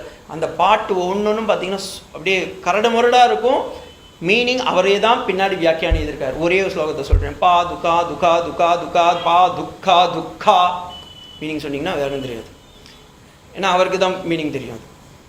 பாதுகையோடைய மகாத்மியத்தை மட்டும் பற்றி 1008 ஸ்லோகம் எழுதி வச்சிருக்கார். ஸோ அந்த பகவானுடைய பாதுகை தான் எனக்கு ஞாபகம் வருது அப்படின்னு அர்ஜுனன் கதறின்னு இருக்கான். ரொம்ப கதறி கதறி கதறி கடைசியில் நம்ம யாருன்னா அழுதிங்கன்னா பார்த்தீங்கன்னு வச்சுக்கோங்களேன், நம்ம ஜென்ரலி பார்க்கலாம் எல்லாருக்கும் ரொம்ப நேரம் அழுதுட்டு கடைசியில் கம்முன்னு அமைதியாக ஆகிடுவான். அது மாதிரி அர்ஜுனன் என்ன பண்ணான்னா அமைதியாக உட்காந்துட்டான். அப்போ உள்ளார்ந்து ஒரு பெரிய ஞானம் வெளியே வருது. இதுக்கு பேர் அனுகீதன்னு பேர். அன்னைக்கு கிருஷ்ணன் யுத்த காலத்தில் கொடுத்தான் பாருங்க, அந்த ஸ்லோகம்லாம் இன்னைக்கு அப்படியே உள்ளார்ந்து வெளியே வருது. குந்தி கேட்குறாளாம், ஏ அர்ஜுனா, உனக்கு எவ்வளோ பெரிய பொக்கிஷத்தை கொடுத்துருக்கான் பகவான், உன் கூடையே இருந்தானே, உனக்கு ஒரு நல்ல விஷயத்தை சொல்லி கொடுக்கலையா அப்படின்னும் போது அவர் சொல்கிறார், ஆமாம்மா சொல்லி கொடுத்தான், அகமாத்மா குடாகேஷ பிரகசன்னிவ பாரத அப்படின்னு இருக்கான். நான் ஆத்மான்னு அன்றைக்கே அவன் காமிச்சான், எனக்கு தான் அது புரியலை. நம்ம கூடயே எல்லாம் இருப்பா. அப்புறமா அவங்க முடிச்சிட்டவன தான் சொல்லுவாங்க, ஓ ஆமாம் இருந்தான், நல்லா தான் இருந்தான், அவன் அன்றைக்கி சொன்னான். அந்த நினச்சி நம்ம தேம்புவோம்ல, அதே மாதிரி தான் அர்ஜுனனும் நினச்சி சொல்லின்னு இருக்கான். என்ன எவ்வளோ இதுள்ள சொன்னான், ஆனால் நான் புரிஞ்சிக்காமல் போயிட்டேன், இப்போ தெரியுது அப்படின்னு சொல்லி அப்படியே மனசில் இறங்கி அந்த அர்ஜுனனுடைய மொத்தமும் ஞானமாக பிரகாசித்து அனுகீதையாக வெளியே வந்து, அதுக்கப்புறமா இந்த ராஜாங்கம் எங்களுக்கு இனிமேல் வேண்டான்னு பஞ்சபாண்டவர்களும் அர்ஜுனனுடைய பையனான அபிமன்யுவோடைய பேரன் பையன்கிட்ட, அர்ஜுனனுக்கு பேரன், அவங்க கிட்ட யார் பரீட்சித், அந்த உத்தரையுடைய வயிற்றுலேருந்து சுற்றி அல்ட்ராசவுண்டு போட்டு காப்பாற்றினார் பாருங்க, அவரை ராஜாங்கத்துக்கு அதிபதியாக்கி எங்களுக்கு இனிமே வாழ்க்கை இது போதும் அப்படின்னு சொல்லி இவங்க கிட்டெல்லாம் எல்லார்கிட்டையும் ஹேண்ட் ஓவர் பண்ணிட்டு பஞ்சபாண்டவர்கள், திரௌபதி எல்லாரும் அப்படியே இவங்களும் போயிடுறாங்க. அதுக்கப்புறமா சொர்க்காரோபணத்துக்கு போகிறாங்க. அது மகாபாரதத்தில் கடைசி சாப்டராக சொர்க்காரோபண பருவம்னு வரும். அந்த இடத்துல இருந்து அவங்க ஒவ்வொருத்தராக போகும்போது தர்மபுத்திரர் பின்னாடி ஒரு நாய் போயின்னு இருக்கும். அது தர்ம தேவதை யமராஜனே கூட போயின்னு இருப்பான். கடைசியில் போய் அவங்க சொர்க்கத்தை அடைஞ்சாங்க. இனிமேல் நான் மகாபாரதத்துக்கு போக மாட்டேன், கவலையப்படாதீங்க, இனிமேல் பாகவதத்துக்கு வந்துடுவேன். ஏன்னா இதோட இங்கேருந்து தான் நம்மளுடைய பாகவதம் ஸ்டார்ட் ஆகுது. இதுக்காக தான் இவ்வளோ பெரிய ஃப்ளாஷ்பேக்லாம் போட்டு எடுத்துகிட்டு வந்தேன். இங்கேருந்து அடுத்த இதுவிலேருந்து நம்ம பரீட்சித் ராஜா யார், அவர் ஏன் பாகவதத்தை படிக்கணும், அவருக்கு என்ன நடந்தது அப்படின்றதெல்லாம் பின்னாடி வர இதில் பார்ப்போம். இதோட இன்னிய உபன்யாசம் முடிச்சுக்கலாம். सर्वत्र गोविन्दनाम संकीर्तनं गोविन्द गोविन्द जानकीकान्तस्मरणं जय जय राम राम हर नमः पार्वतीपतये हर हर महादेव தென்னாடுடைய சிவனே போற்றி, எந்நாட்டவர்க்கும் இறைவா போற்றி. ஸ்ரீவள்ளி தேவசேனா ஸ்காந்த ஸ்மரணே சுப்பிரமணிய ஓம். சமஸ்த சாது மண்டலி கீ ஜெய்.